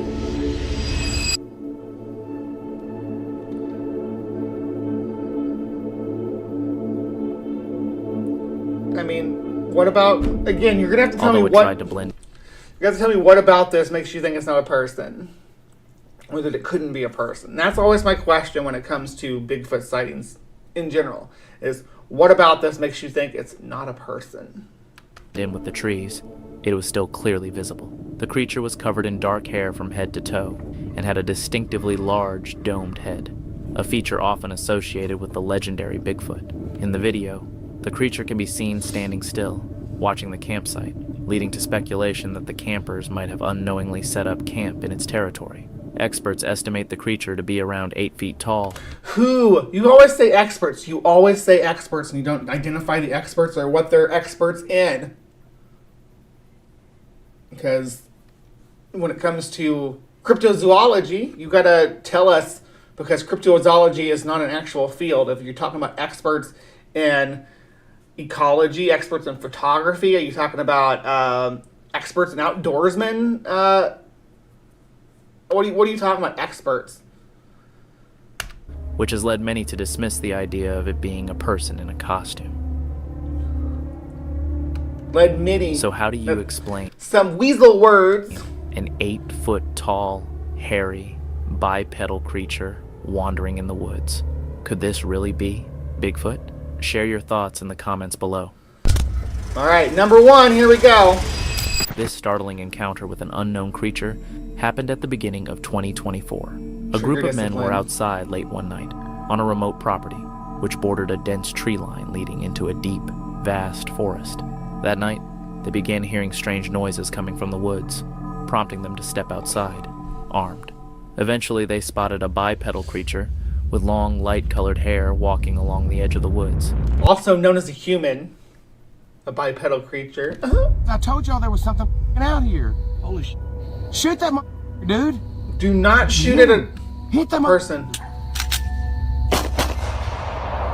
Dude, I think you missed it. Believing this might be their chance to capture footage. Do not shoot at people walking through the dark. Please. What's wrong with these idiots? No trigger discipline. Of a Bigfoot or some other mysterious creature. One of the men fired 2 shots at it. Startled by the gunfire, the creature quickly ran off, seemingly uninjured, disappearing back into the forest. The men who recorded the video were convinced that the creature was a Bigfoot. But online viewers have speculated that it could have been another cryptid. Such as a bushcrawler or even a ghostly spirit. What makes this encounter particularly compelling? So crawlers are like the pale guys that creep and crawl around. Sometimes they're called rakes, or the rake. They overlap a lot with skinwalkers and videos and stuff. But yeah, that's what a bush crawler is. Someone was asking earlier. I like to think that they're pubic lice, though. It just makes it funnier. That one of the men actually fired his gun at it. If it were a hoax and the creature was just someone in a costume, it's unlikely he would have risked shooting. You didn't see the guy point the gun at it though. You didn't. So firing a gun off camera does not equate firing a gun at the creature. They wanted you to think they fired at the creature, but considering the potential danger of harming a person. This suggests the men were confident they were facing something non-human. What do you think? Could this have been a real Bigfoot encounter or something else entirely? Share your thoughts in the comments below. The amount of dudes in ghillie suits watching campers and winking in the woods is not zero. For sure. Ben is actually a baby Bigfoot. I have long suspected. I should find the footage from the horror film I never finished. A Sasquatch-looking critter kidnapped one of the leads. Neat. This one seems to be scripted to me. Well, a couple of them have seemed to be scripted to me. I'm Mothman pretending to be Bigfoot. Are you, Ben? Not to be confused with a drop bear. Well, we're not in Australia. So that's our cryptic corner for today. What do you guys think? Do you believe in Bigfoot? Were any of these videos compelling? Was the video debunking the debunkers compelling? Did you think that they made a good case? Let me know in the comments down below. And please remember to be kind, take care, and we'll see you next time. All right, live from the Hive, people, do not go anywhere. You know the drill. More show to come. We got a short intermission. And then, bam. We are going to be talking about some real exorcisms. And I think that you all are going to get a kick out of where this leads. So stick around. I will be back after this short intermission. It's just like a minute and a half. And then we will be studying some exorcisms.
Hello, my beauties and bees, and welcome back to another installment of Getting Weird With It. We're getting weird with some exorcisms today, so it's going to be really weird.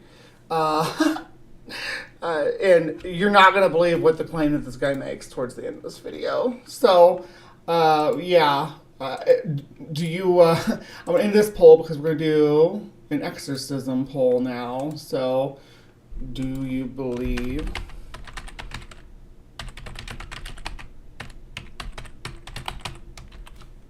And yeah, I would be interested in joining you for a breakfast, Miss Nikki. Absolutely. All right, so we're going to start the poll there. But let's, without further ado, let's dive right into this. So, oh, wrong. Hold on. That's showing you what Bree's doing. Let's go a different direction and show you what...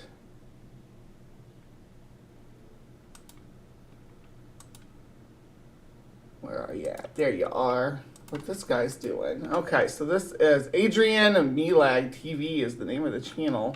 220K subscribers, 204K views. We have Adrian Melag talking to Friar Carlos Martins. Or Martins, maybe? Let's hear what they have to say, though. They're talking exorcisms. He says he's a famous exorcist, reveals his worst case. What do you think is the worst case you handled in your 2 decades experience in ministry? The worst case as an exorcist? Titties and bees. Okay, so let me...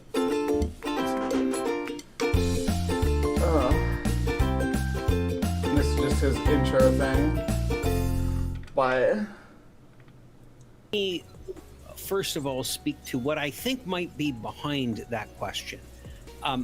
So probably you were asking about the worst of the demonstrations of demonic power. Yeah. Of course, in an exorcism, you walk into a room, the devil will begin manifesting, and there might be... Native Atheist! You are the bomb.com. Exorcism. I got demons running through me. Well, I'm glad those demons are feeling generous this morning. Thank you very much. You rock. Yes, Native Atheist, appreciate supernatural signs that are exhibited, such as levitation on the part of the victim. So inanimate objects floating, sudden and dramatic changes. The head is turning. Well, so in the movie The Exorcist, the original movie The Exorcist, I watched it. That head turning is the only thing that would be absolutely false. Because the human head cannot turn 180 degrees, right? You know what else? The human body cannot levitate above the ground or above a bed. Furniture can't move by itself either, Carlos. So the head spinning around is not necessarily the most far-fetched thing. You can spin someone's head around like that. They just wouldn't survive it. But you can't actually have somebody levitate. That's not possible. I mean, the neck would break. And the devil... The Lord does not give the authority to the demon to kill the victim, right? That's an authority the victim does. Every demonic manifestation is done with the authority of God. When the devil possesses, he does so because he has received authority from the Lord to possess. Well, it's like...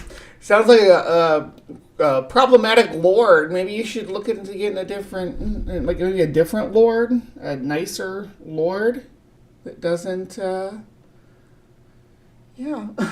doesn't allow demons to possess you. I don't know. Just a thought. Like Job.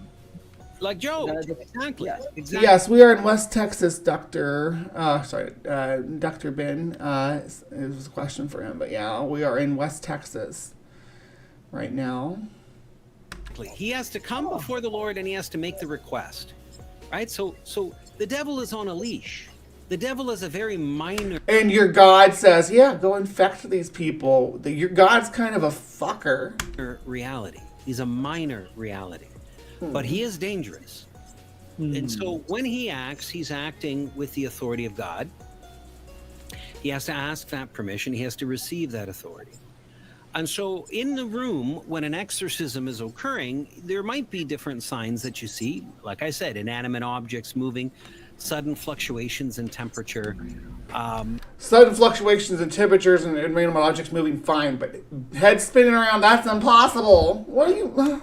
Dude. Bizarre bodily contortions on the part of the victim and so forth. So, but something that you need to know, that your viewers need to know, that such things are only done. One reason I had a rough relationship with my now ex-in-laws was they wanted me to consent to an exorcism on our kid who has epilepsy. That's messed up. My girl, damn. I would love to to talk to you about that at some point, just to pick your brain about that experience, because that's bizarre. And they were like, hey, yeah, we're going to do an exorcism on Jesus. To scare the exorcist and his team.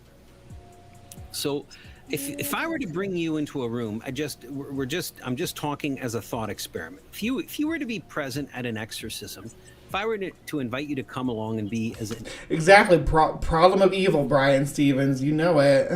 John says, sounds like so many have reason to be disgusted with certain others. I myself was born that way.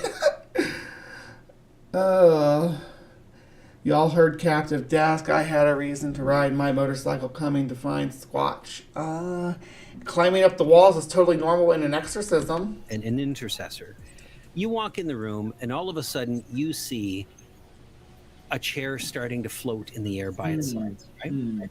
So that might raise your blood pressure up a little bit, right? Okay. Because it didn't happen. You've never seen... Carlos, you've never seen a chair float in the air. I'm calling BS on what you're claiming is right now. If you have, show me. Show me the footage of the chair floating in the air. It might make you a little bit apprehensive. I might run. You would run. Okay. So... Whole boy's clinging to his rosaries. Look at him. It's like, oh, chair's floating in the air. Oh, no. My immediate counsel to you... Yeah, demons ask consent. Isn't that crazy? Of course, they ask consent of the Father, which is... it checks out for the Abrahamic belief system. But... So how I would instruct you before even going into the room is I would say never, ever, ever run. Because the devil is a minor reality. And if the devil is more afraid of you as a baptized Christian, as a son of God the Father, than you are of him. Amen. And so if you run, then you've bought into the lie that he's trying to create. If he can make furniture float and stuff, he's not lying. But I don't think he can do that. I think that is someone suffering with mental health crisis. On the plus side, they ask consent. Yeah, Bree, Hive side. You got to do White Sands. So many photo ops. Just a very cool day trip from Paso. Yeah, there's a lot of places I do want to go while we're in the area. Right. So now, let's say I brought you into the room, that chair floated, you made it through that experience. Let's say on another exorcism, I come in, I bring you in again, and you see a chair floating again. Would you be as scared as you would be the first time? No. No. What about the 22nd time you see a chair floating? Would you be as scared as the first time? The 22nd time, I would be wondering why you still have not captured footage of this to share with us to prove that you're not full of it, that your job is real. No. Absolutely. LSD communion wafers. Yeah. You're right. And after time 122, you would be even less. In fact, 122 times, I'm going to say, yeah, if you've seen chairs floating around 122 times and you've never so much as snapped a picture of them for us to see or capture them on video, especially, I'm calling bullshit. Yeah, in fact, your cup of coffee, you might not even put down your cup of coffee. You would see the chair. In other words, that effect has lost its hold on you. It's lost its effect on you. And so that's where eventually an exorcist comes to. In other words, those signs no longer put fear in anyone in the room. And so the devil stops showing them. He doesn't waste his energy anymore. And in fact, he puts his energy into resisting. Ironically enough, you don't capture it before he stops doing it. Why is that, Carlos? The prayers and the commands of the exorcist. Right? So he performs those signs, those parlor tricks, I call them, in order to evoke fear. But if the fear is gone, then there's no point in him doing them. So he doesn't waste his energy. You see? Wow. You know, the devil is a minor reality. And the example that I like to give to people is this. A minor reality. In your kitchen, so Adrian, in your kitchen at home, you have at least one knife that is sharp enough to cut you if you're not careful with it. Right? I like how they show you a picture of a knife cutting something so that you know it's sharp. In case you don't know what he's talking about. Everybody has a sharp knife in their kitchen? What is this maniac saying? Oh, a vegetable knife. Right? Right. Yes. So when you use that knife, or any knife that is sharp enough to cut you, you're careful with it because it can cut you. You don't handle it carelessly. Yes. But when you go to bed at night, you don't spend your time worrying about that knife cutting you, do you? Yes. So, and if you did, then you would agree something's wrong with your mental health, right? Yeah. Right. It's the same with the devil. The devil is a minor reality. God is the major reality. The devil is minor. He is dangerous. He has the sharpness of a knife, if you will. And so a knife has practical uses, though. What's the practical use of your devil? Like a knife, again, we sell cutting vegetables there, right? You can cut meat with it. What purpose does your devil serve when he's making chairs float around? Good observation, Bree. Up around Truth and Consequence, New Mexico. Found all kinds of petrified wood. Cool.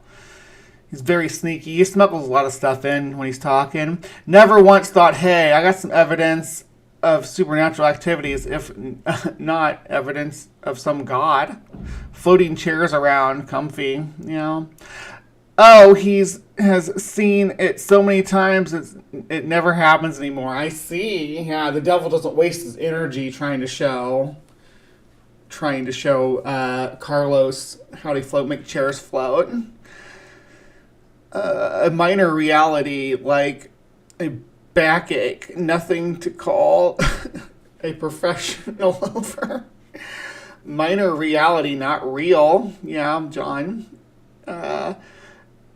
I used to sling hash. Knives are my specialty. The only state that doesn't have petrified wood is Mitch.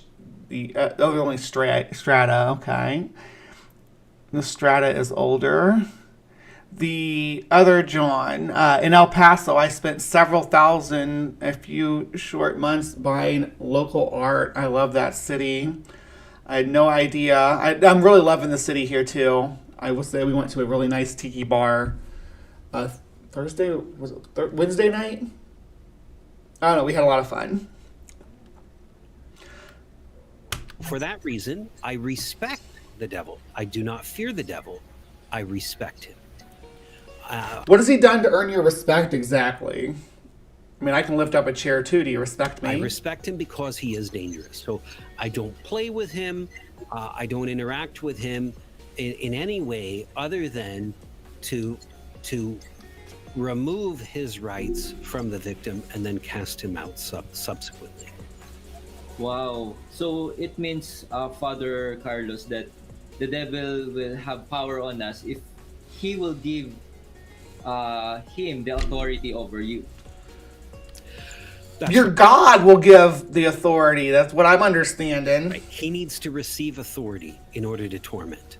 And that authority is most often received through sin, right? Through the committing of a mortal sin, a violation of one of the commandments, especially any violation of the first commandment. The first commandment is the Lord wants to be the God of our lives. He wants nothing. Yeah, he's like a self-centered narcissist. I know. He's like, you have to worship me above all other things. Nothing else in the world can be more important to you than me. Else to be on equal level with him. Well, when we doubt, which is messed up in my opinion, but everybody has their own opinion on it. But I say that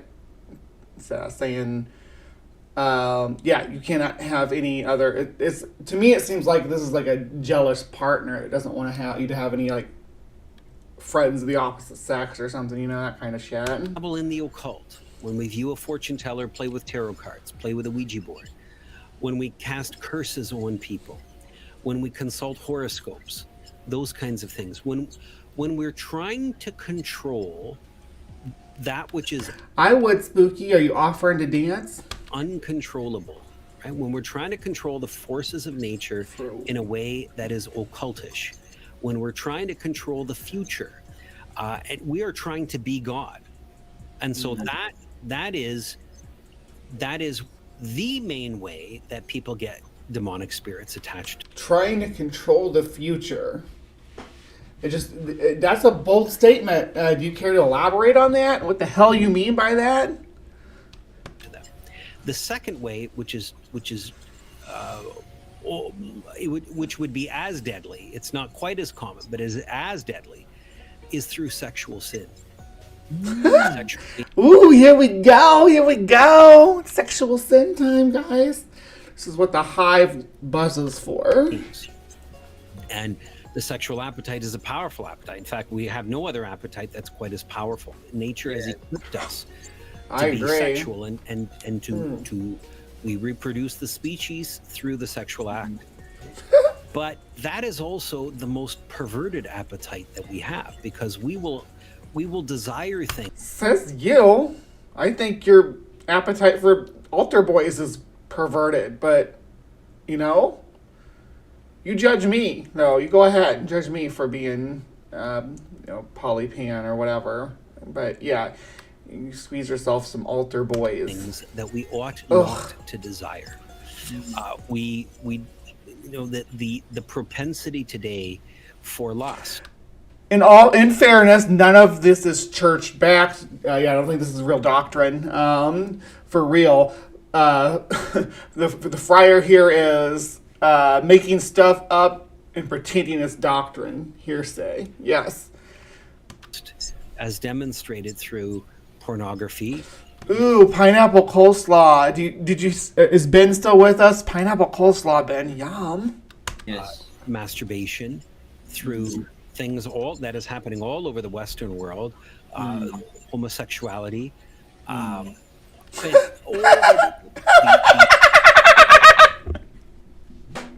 Woo! So the homosexuals are possessed. I love that. Please, yes. We're all demonically possessed. Even divorce in some cases, and I'm like twice divorced too. I'm batting 1,000 on getting some demons. Sexual promiscuity, and the fact that people are. And I am promiscuous as hell. So where's my demon? How come I don't get a demon? I'm doing all the right things to get demonic powers, and I'm not getting them. Ugh. So many people are entering into marriages today with the mindset that, well, if this just doesn't work out, we'll separate. That's it. We'll go for round 2. Right, because it's unrealistic to expect a partner to fulfill all of your needs for the rest of your life, right? It's just unrealistic. It's not, a person can be there for a season of your life and then be gone for the rest, or maybe they come back again a later season, but you don't own that person. They don't own you, and you're allowed to experience things with other people, right? Other people can give you orgasms even. That's okay. That's okay. We're going to try this. Yes. That's not God's plan for marriage. And if we're not on board with God's plan for something, then we don't possess the protection of God. If we're not walking with the Lord, we don't possess the protection of the Lord. Plot twist: the thing that makes humans different from other primates is we're all possessed. The demon is the same as the soul. What about Rosa Cantina? I've been here for a few years and still haven't gone there. Oh, they're talking about restaurants and stuff around. We went, what was the tiki bar we went to the other night? I can't remember the name of it. It was downtown though. Was it Tiki Cove? Tiki Corner, something like that. It was really nice, and the service was great. I still got to give a Google review. And then that makes us subject and open to demonic attack. Oh. So, what do you think, Father, is the reason why there are some demons so difficult to get rid of? Yeah, I guess there's a 2-part answer to that. Why? Honestly, I don't give a crap about God's plan. I have my own plans. Are some demons difficult to get out of somebody?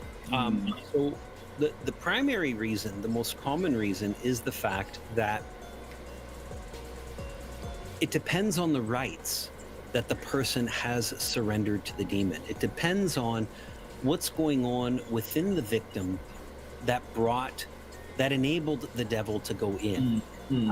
And so we have to come to the bottom of that. And this is often a difficult situation because when a victim comes forward and seeks help, sometimes they're... Yes, I think it was the tiki room. That sounds right. It was the tiki room. Yep. And I had a few different drinks. We had a Scorpion Bowl that we shared. I had a Saturn. I had a Singapore Sling. What was the first one I had? The one that had the R and Raw face on it. Or no, that was the Singapore Sling. I had another one. It'll come to me. Greatly ashamed for what they did, and that the sin that they did, or sins, were shameful. And so they don't want to give the details about them often. You want details about my sins, you have to sign up for my OnlyFans. Unless I know those details, then I can only be of limited help to the victim. And so I have to convince people to trust me and to give me those details. Now, I say this to you and to most people who are alive in their faith. You would say, well, of course, you mean tell the priest everything, and you submit it to the church, and that way he can help you. Bottom line, demonic possession is founded on victim blaming. You're not wrong. But that's you. Yes, it was a painkiller. Thank you, Ben. That was the one that was was my favorite. I think the painkiller. And then I had spicy tuna tacos on like sushi tortilla. It was really good. That's me, and that's anyone with a robust faith. But most people that come forward in this ministry do not have a robust faith. Some of them have no faith at all. And so they're coming to me, they're coming to an exorcist because they've been guided to, it's been suggested to them because they're being afflicted and they've tried everything else. Some of them don't even believe in God.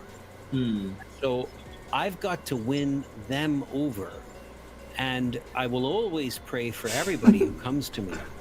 But I will tell them, unless you trust me, I got Painkiller by Judas Priest stuck in my head. Trust me with the circumstances of your situation. This is a painkiller. Situation in your life. I'm only going to be able to give you limited. Carlos wants to hear all the details of people's sins. You just wait in order to help them for sure. You have to empower me with the authority to help you. And if you don't do that, you have to give him authority over you. You gotta give yourself over to Carlos. I cannot help you. And I'll tell you this. My experience is 60% of the people, 6 out of 10 people who come looking for an exorcism do not actually want to be liberated from the devil. Either because A, they're not willing to be honest about what they've done to bring the devil in their life, or they just like the gift the demon has given them too much. Where's my gift? I'm doing all the things you said to do. I'm doing them all, right? I've gotten a divorce. I've had gay relationships and gay intercourse. I'm promiscuous.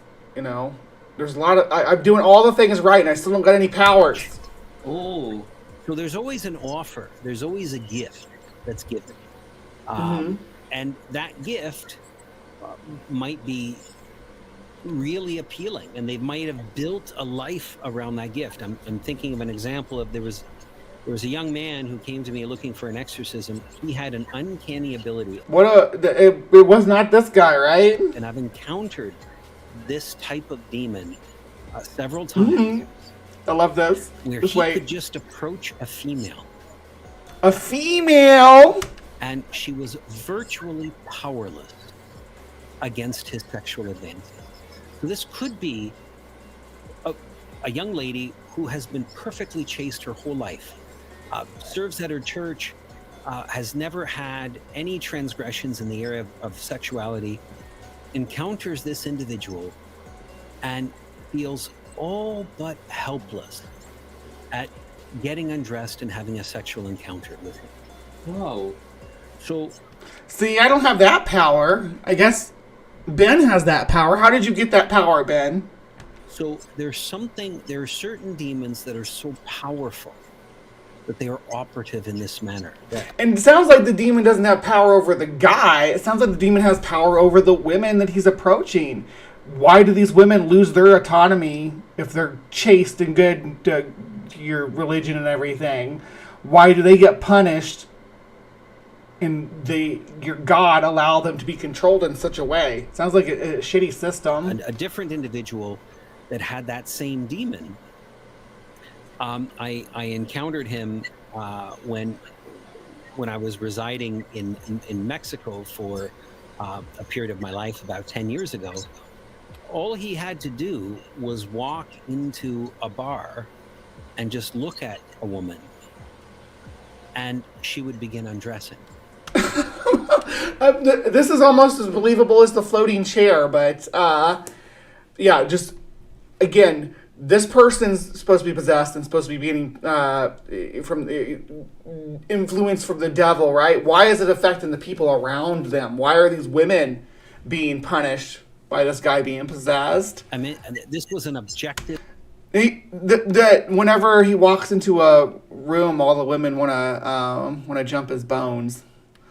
Yeah, and apparently this other guy was able to get people to drop their panties in public.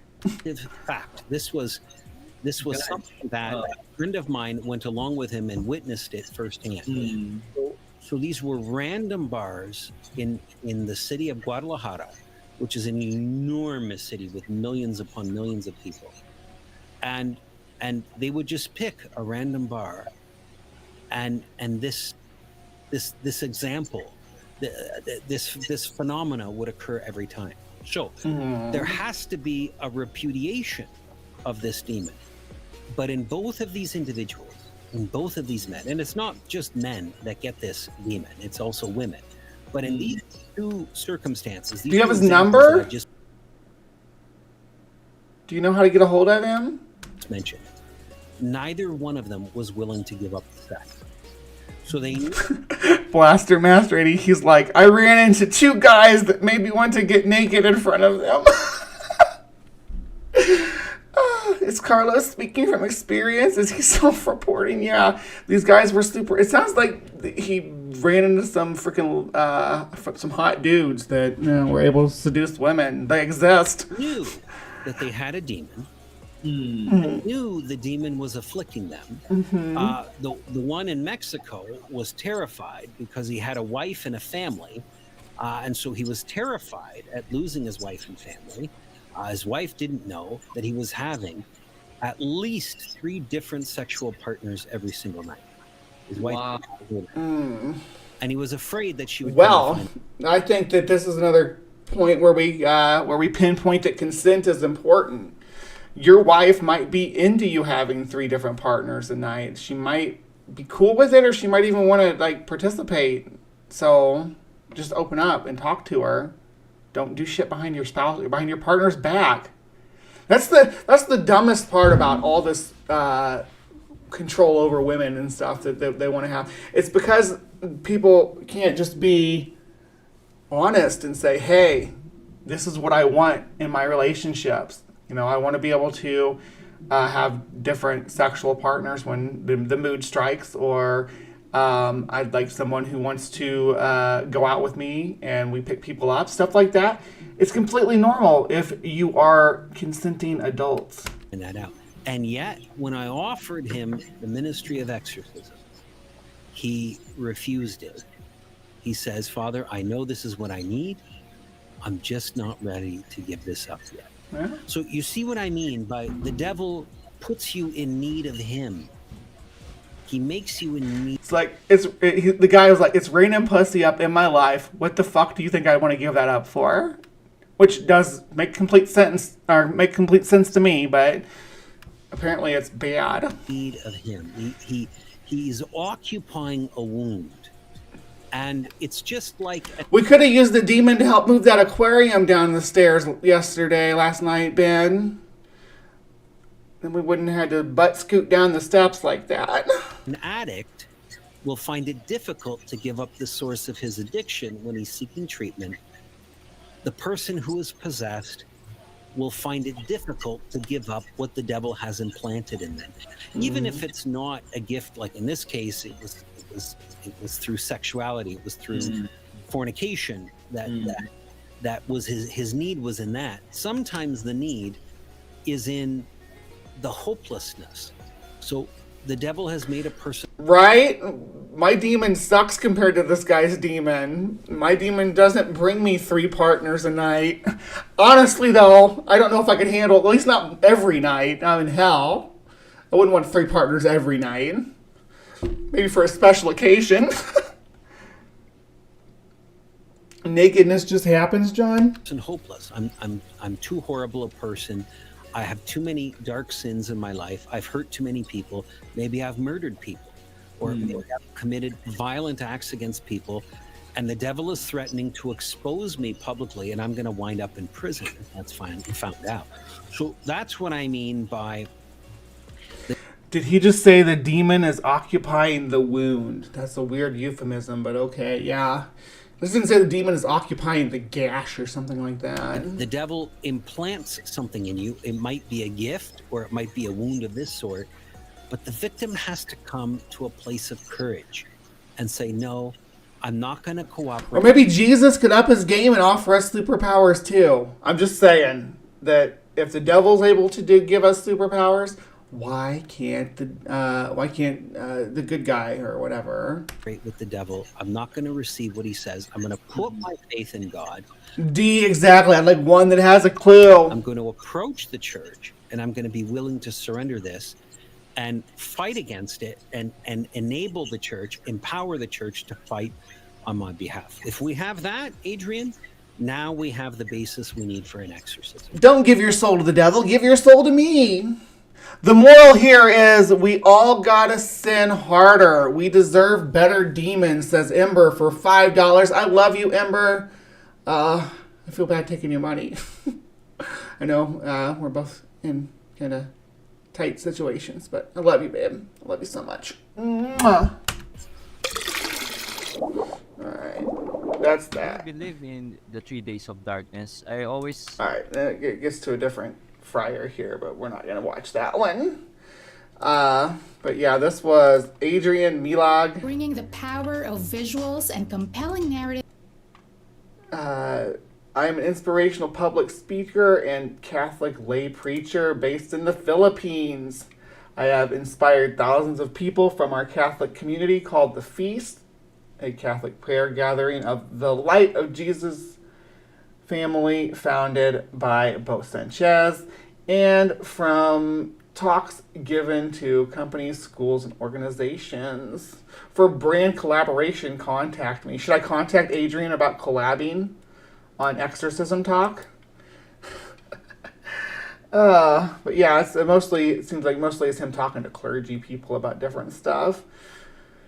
There's more demons, of course. On divorce, yes, they're so against divorce. They want you to be trapped in a marriage that you're unhappy in for some reason. Not good reasons, but for reasons. Yeah. But he covers a lot of stuff like that. All right. I hope that was weird enough for you guys to be an episode of Getting Weird with it. But yeah, exorcisms. Do you believe? Let me know in the comments below, and don't forget to hit the like and subscribe button. And please remember to be kind. Take care. And we will see you next time. All right, live from the Hive. Audience, don't go anywhere because we got one more segment to go. We got Breeze Bestiary coming up, and it's something that I think that we all need to know about. I don't think we did. A lot of people do know about it, and I think that we all need to know about it. And you can see Becerrillo listed down below. So if you want to know what that is, stick around. I will be right back. And I say, so what you're telling me is if I blow a hurricane through a junkyard enough times, over billions and billions of years, eventually after one of those hurricanes, there'll be a 747 fully loaded and ready to fly. What he's talking about, one thing he's talking about biology here, in which case we're talking about like niche vacuums. So the tornado is the extinction event, right? The tornado comes through and wipes everything out. and then life starts to come back. So it's the space between the tornadoes that creates the new life. And at some point, one of those tornadoes came through and it wiped out some giant archosaurs, right? And this allowed these little scampering, warm-blooded mammals to have a chance. Tornado came through this little junkyard. These little tiny primates were able to start propagating and expanding and their ranges and moving into new niches and becoming more successful. Eventually, these little monkey guys even started to create their own technology, and that happened so fast that eventually they started taking aspects of other organisms on the earth and trying to emulate them, like flight. So then they built machines that could fly, and eventually they invented this 747 or whatever that he's talking about here. So this tornado, which the last big tornado I guess would be the KPG extinction event, did come through our junkyard. The myriad of life on Earth, it did blast right through that junkyard. What was it, like 65% or something like that of life on Earth, where the iridium layer is, right, where we can see on one side and on the other. So that iridium layer represents when the tornado came through. So the tornado came through the junkyard, and then as the organisms started to recover from that, and our little monkey hands started to want to build technology to fly, boom, the tornado in the junkyard did come through, and boom, we have 747s now. So yes, Ben Carson is right here. What happened, as long as we understand the metaphor, right? In the metaphor, the tornado is the extinction event, Earth is the junkyard, and the 747 is the result of the tornado coming through, wiping out the organisms that couldn't build 747s, and then letting the organisms that could propagate.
All right, my beauties and bees, you know what time it is? It is time for Bree's Bestiary, the last segment of the show, where I pick an animal, any animal I want, whether it's an individual animal or an entire species, and I talk about it and teach you about the folklore, mythology, and history of the species. So, without further ado, today's topic is kind of a grim one. We all love dogs. I love dogs. We've been domesticating dogs longer than any other animal. It's been speculated about 34,000 years or so that we've had our good boys and good girls joining us on our journeys through this life and aiding us in so many activities, including hunting, the farm work, like herding, tracking, and most importantly, as companions. Now, that's not all dogs have been used for. Dogs have been used for very cruel things, too. Dog fighting, bear baiting, any kind of animal baiting, really, is just part of our process of domesticating dogs. And we domesticated dogs specifically for these tasks. We bred the biggest, fiercest dogs we could for attacking bears, right? For fighting lions. So we've made dogs into some monsters sometimes, but I can't think of any time in history where this has been more of problematic, except for maybe the Colosseum era, but I can't think of hardly any situation that's more problematic than it was when utilized by the conquistadors on the indigenous people when they first arrived in the New World. So let's dive in. It's May 1494. Columbus approaches Jamaica, what would become Puerto Bueno. Painted natives are gathered on the beaches, carrying weapons to defend against invasion. Columbus is not looking to make peace. He's looking to show strength and get revenge for the destruction of La Navidad, a Spanish settlement destroyed by natives the previous year. Aggression might frighten the natives of Jamaica enough that they would avoid future hostilities. Conquistadors take the shore, firing crossbows and slashing with swords, but the natives don't retreat. Then the Spanish release the warhounds. Massive 200-pound mastiffs and lightning-fast greyhounds rush the shore. As the gnashing teeth tear into the flesh. See, this is I want to talk about, because there's a big stigma about pit bulls, right? Oh, they're dangerous dogs. They're not dangerous dogs, first of all. They are to the extent that they have the physical capacity to be dangerous, more so than some other breeds of dogs. But it's not the breed that creates the behavior, right? It's a lot of it is how you raise that puppers, right? You can we got a pit bull that lives next door to us right now. It's the sweetest pie. But they're talking about greyhounds. Skinny little greyhounds chasing people and killing them. Others flee in terror. The ones caught are ripped to pieces by the pursuing dogs.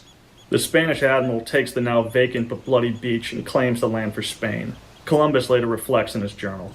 He writes that when fighting Indians, one dog is worth 10 soldiers. Welcome to Dates and Dead Guys. Our topic in this episode are the warhounds, a secret weapon of the conquistadors, and one that is often overlooked in the Spanish conquest of Central and South America. If you were to rank the reasons for Spanish success in the conquest of the New World, the top of the list would probably include things like disease, guns, steel, and probably horses. But in the shadows of the history, the tracks of the dog show an ominous presence in the conflict. Cultures throughout world history have used dogs for the purposes of war, and as early as 1260 AD, they were used in Spain. Christopher Columbus, mostly nice guy I hear, brought 20 dogs with him when he returned to the New World in 1493. Most of the dogs used by the Spanish were either mastiffs or greyhounds, and the reasons are obvious. Mastiffs are massive and intimidating, and greyhounds are fast as hell. They are also lovable, but good at ripping throats. Yeah, you don't think about greyhounds being dangerous, but the greyhounds were the pit bulls of their day. They were sent to chase down people. Greyhounds were also used in the antebellum slave era to chase down slaves. They would have bloodhounds to track them and then greyhounds to chase them down when they escaped. The invasion of Jamaica, referenced in the opening, demonstrated to the conquistadors how useful these dogs could be. As decades of conquest rolled on, they would be used more and more, and very famous conquistadors, including Ponce de Leon, Hernán Cortés, Hernando de Soto, and Francisco Pizarro, will all use warhounds.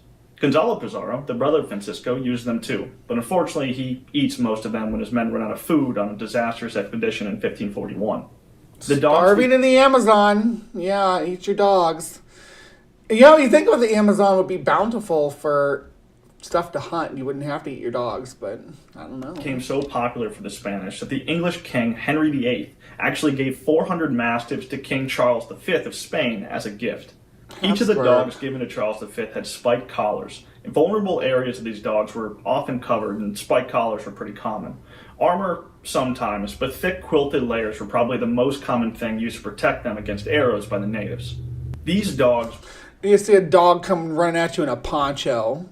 Come on now. Were very loyal to their owners, but they were vicious in attack. An excellent and serious example comes from a book with a silly title, The Paw Prince of History, written by Stanley Coren.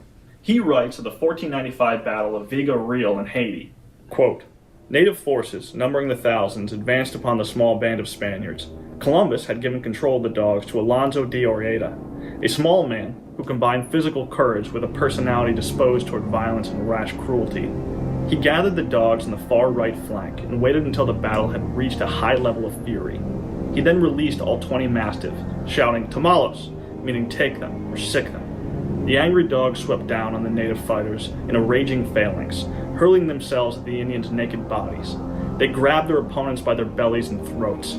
As the stunned Indians fell to the ground, the dogs disemboweled them and ripped them to pieces. Spinning from one bloody victim to another, the dogs tore through the native ranks. And they just think they're being good boys and doing what they're supposed to do. They don't realize they're being bad dogs. That's so sad. And they could have been sicked on me. And I would still be like, oh, you're such a good boy for doing what you're told.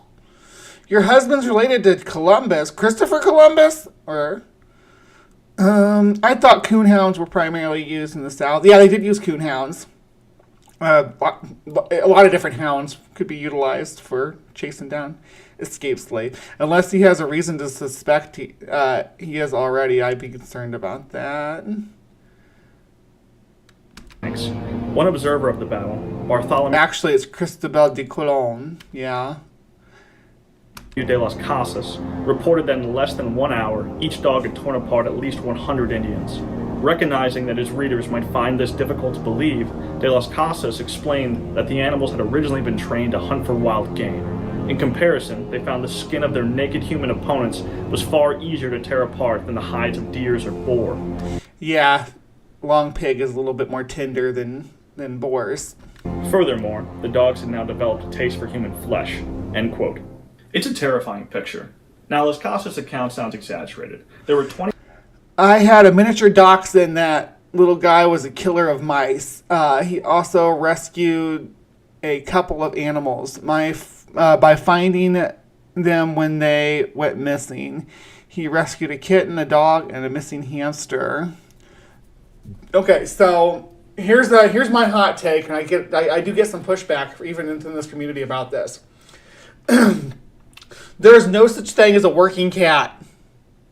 I repeat, there's no such thing as a working cat. I know that you think barn cats are working cats. They're not. They're just a cat living there and eating prey when it feels like it. You want an animal to work your barn? You want an animal to keep your farm free of rodents? You get yourself a terrier or a rat dog, a miniature dachshund. Dachshunds are especially good at it. All the little bitty terriers are especially bred and efficient and experts at killing rats and mice. Like, they will kill hundreds within an hour, right? As compared to a cat, which will maybe kill one a day. Maybe.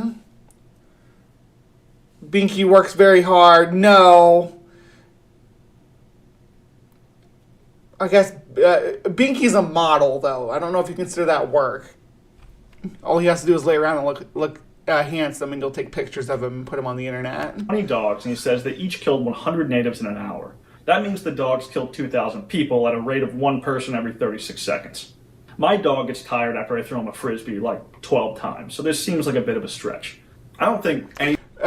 Obviously, this guy has never seen a rat terrier work, because, yeah, hundreds of rats they'll bring in an hour.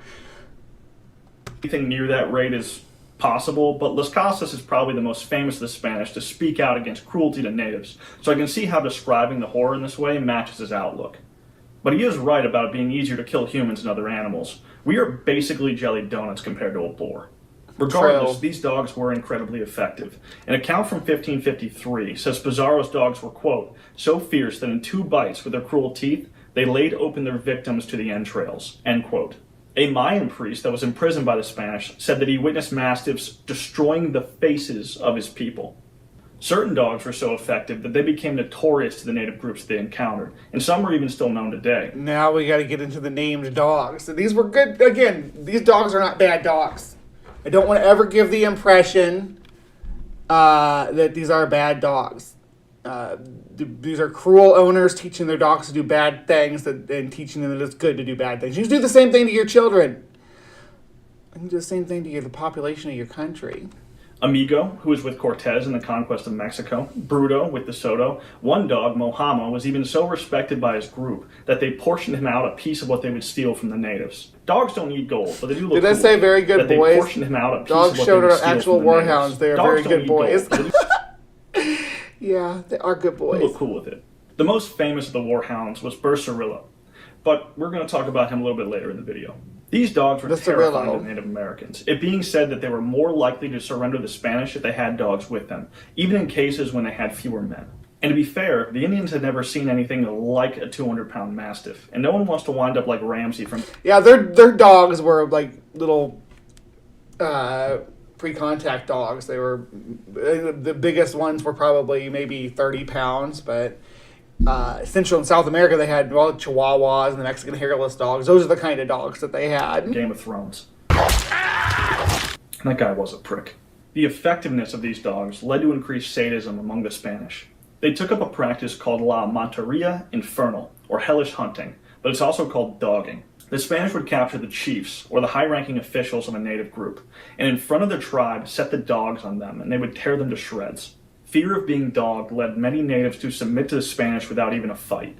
Many of the conquistadors, despite being devout Catholics, were not the best people. Many didn't see value in the life of natives, and others literally found sport in killing them. Las Casas again... It was all a game to them. It's so bad. ...wrote that it was not unusual for one Spaniard to say to another, quote, "Lend me a quarter of an Indian to give my dog some meat until I kill one." Dogs are exploited by the capitalist system. Cats live free, anarchistic lives. That's true. Out of my 4 rescues, the Boston is the biggest dick and is a killing machine. Every dog I've ever lived with or raised has been a complete idiot that wouldn't be able to kill a squirrel. Pities our lovers. End quote. The thought was that giving them the meat of the natives would make them more vicious when used in battle. There's another example of a Portuguese man, not a Spaniard, but still relevant, who was seen hanging quarters of an Indian up to later feed to his dogs. Violence with dogs would also sometimes be used for sport. There were stories of conquistadors setting the dogs on innocent people and taking bets on where the dog would bite first or how the person would die. Throat, blood loss, body cavity ripped open, but it didn't always go according to plan. The most famous warhound of them all was Becerrillo. The name means little bull calf, and he was a mastiff. The handler of this dog was a Spanish captain named Diego de Salazar. He was not a nice person, but he was excellent at handling this dog, and Becerrillo was famous for a reason. One night near Capara, a Spanish force is down for sleep when Becerrillo starts barking and sounding an alarm. There's a sneak attack from the natives. The Spanish were able to rally in the battle with the help of armor, guns, and swords, but when the bodies were examined after, it was said that 33 had wounds from Becerrillo, with the dog potentially killing many of them. But on another occasion, Becerrillo was far kinder than his Spanish counterparts. Salazar once tried dogging an old Indian woman for fun. He sent her to head down a road with a note for the governor, but before she was out of sight, he yelled, "Tamala," meaning take her. He then sent Becerrillo down the road after her. When she sees the giant mastiff coming, she falls to her knees. Witnesses say she prayed, "I beg you, my lord dog, please do not hurt me." Becerrillo stopped in front of the woman. No more snarling. He waited for a minute and smelled her, and the note in her hands. Then he wandered off, leaving her unharmed. He probably... Just like Huan from the Silmarillion. Left her alone because she didn't behave like the other targets. There was no running and fighting, just a scared woman praying in the street. He did apparently lift his leg to pee on her, but no biting, so mostly no harm. After get peed on than disemboweled. I'm just saying. That's just my opinion. this happened, Ponce de Leon actually heard the story and helped reduce the practice of dogging. He is alleged to have said, quote, "I will not permit the compassion..." Not good people, despite being Catholics, as if the folk behind the Crusades and the Inquisition are super wholesome. Yeah, and the people who led the charge of colonialism, too. Let's not forget about that. Passion and forgiveness of a dog to outshine that of a true Christian, end quote. Becerrillo, like many warhounds, will eventually be killed in battle. In 1514, he's shot with arrows when attacking Carib warriors. He makes his way to the bank of the stream, but he dies there. The Spanish actually hide the body because he was so feared that they wanted to use him after his death to control the natives. He had a son, though, Leoncillo, Little Lion, and the dog lived up to his father's mostly murderous legacy. The use of warhounds by the conquistadors will eventually fade out as the conquest of the Americas was made more complete. But for a time, the Spanish were able to create lethal weapons by harnessing the characteristics in dogs that we all love, like courage, intelligence, and loyalty. They were a tool used by horrible people. And you can manipulate their courage and loyalty to make them think that they're being good boys when they're killing people because they don't know any better. Because I think that's what a good boy is supposed to do because you taught them that. Not you, handsome guy with the beard. For cruel purposes. In the end, it's tragic. They were all good boys, but used for evil. Yeah. I think I will subscribe to this channel because I like that. Dates and Dead Guys. Yeah, check it out. Becerrillo. I guess did I spell it wrong? Did I spell Becerrillo wrong? Doesn't even say it in here. I thought it was Becerrillo, not Burse. And it means little bull regardless. Anyway, that's some breezed bestiary for you. Yeah, conquistador dogs were trained to be vicious killers, and they were used to control entire populations. Terrifying to think that you could do something like that to another human being. I don't get it. But dogs are good boys, or good girls, and I won't hear it any other way. But please remember to be kind, take care, and we'll see you next time. Okay, live from the Hive, peeps. Thank you so much for sticking around with me. It's been a fun morning. We had Bigfoot Debunkers debunked, and then we had the latest Bigfoot videos, and then we went and listened to some information about exorcisms, and then we talked about conquistador dogs. So, I hope you had fun this morning. It's great to be back live from the Hive.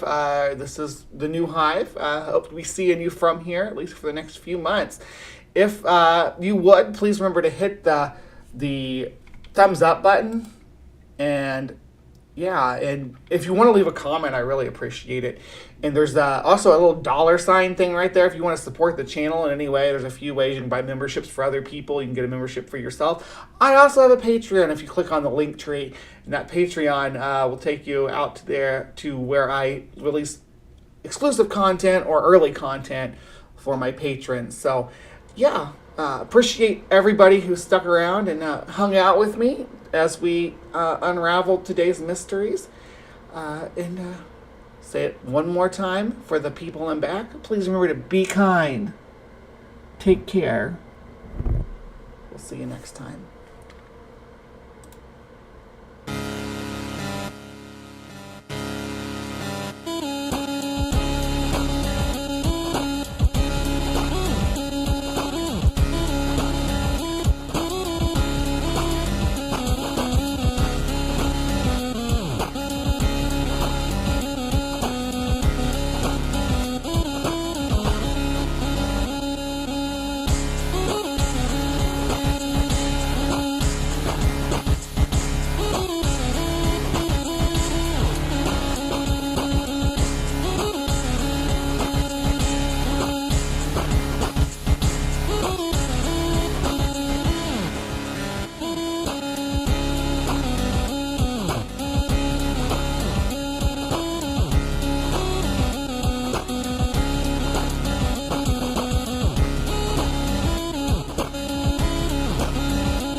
With all the noise, pseudoscience, and political rhetoric clogging the airwaves about transgender people, it can be difficult to understand what's really happening and what's really true.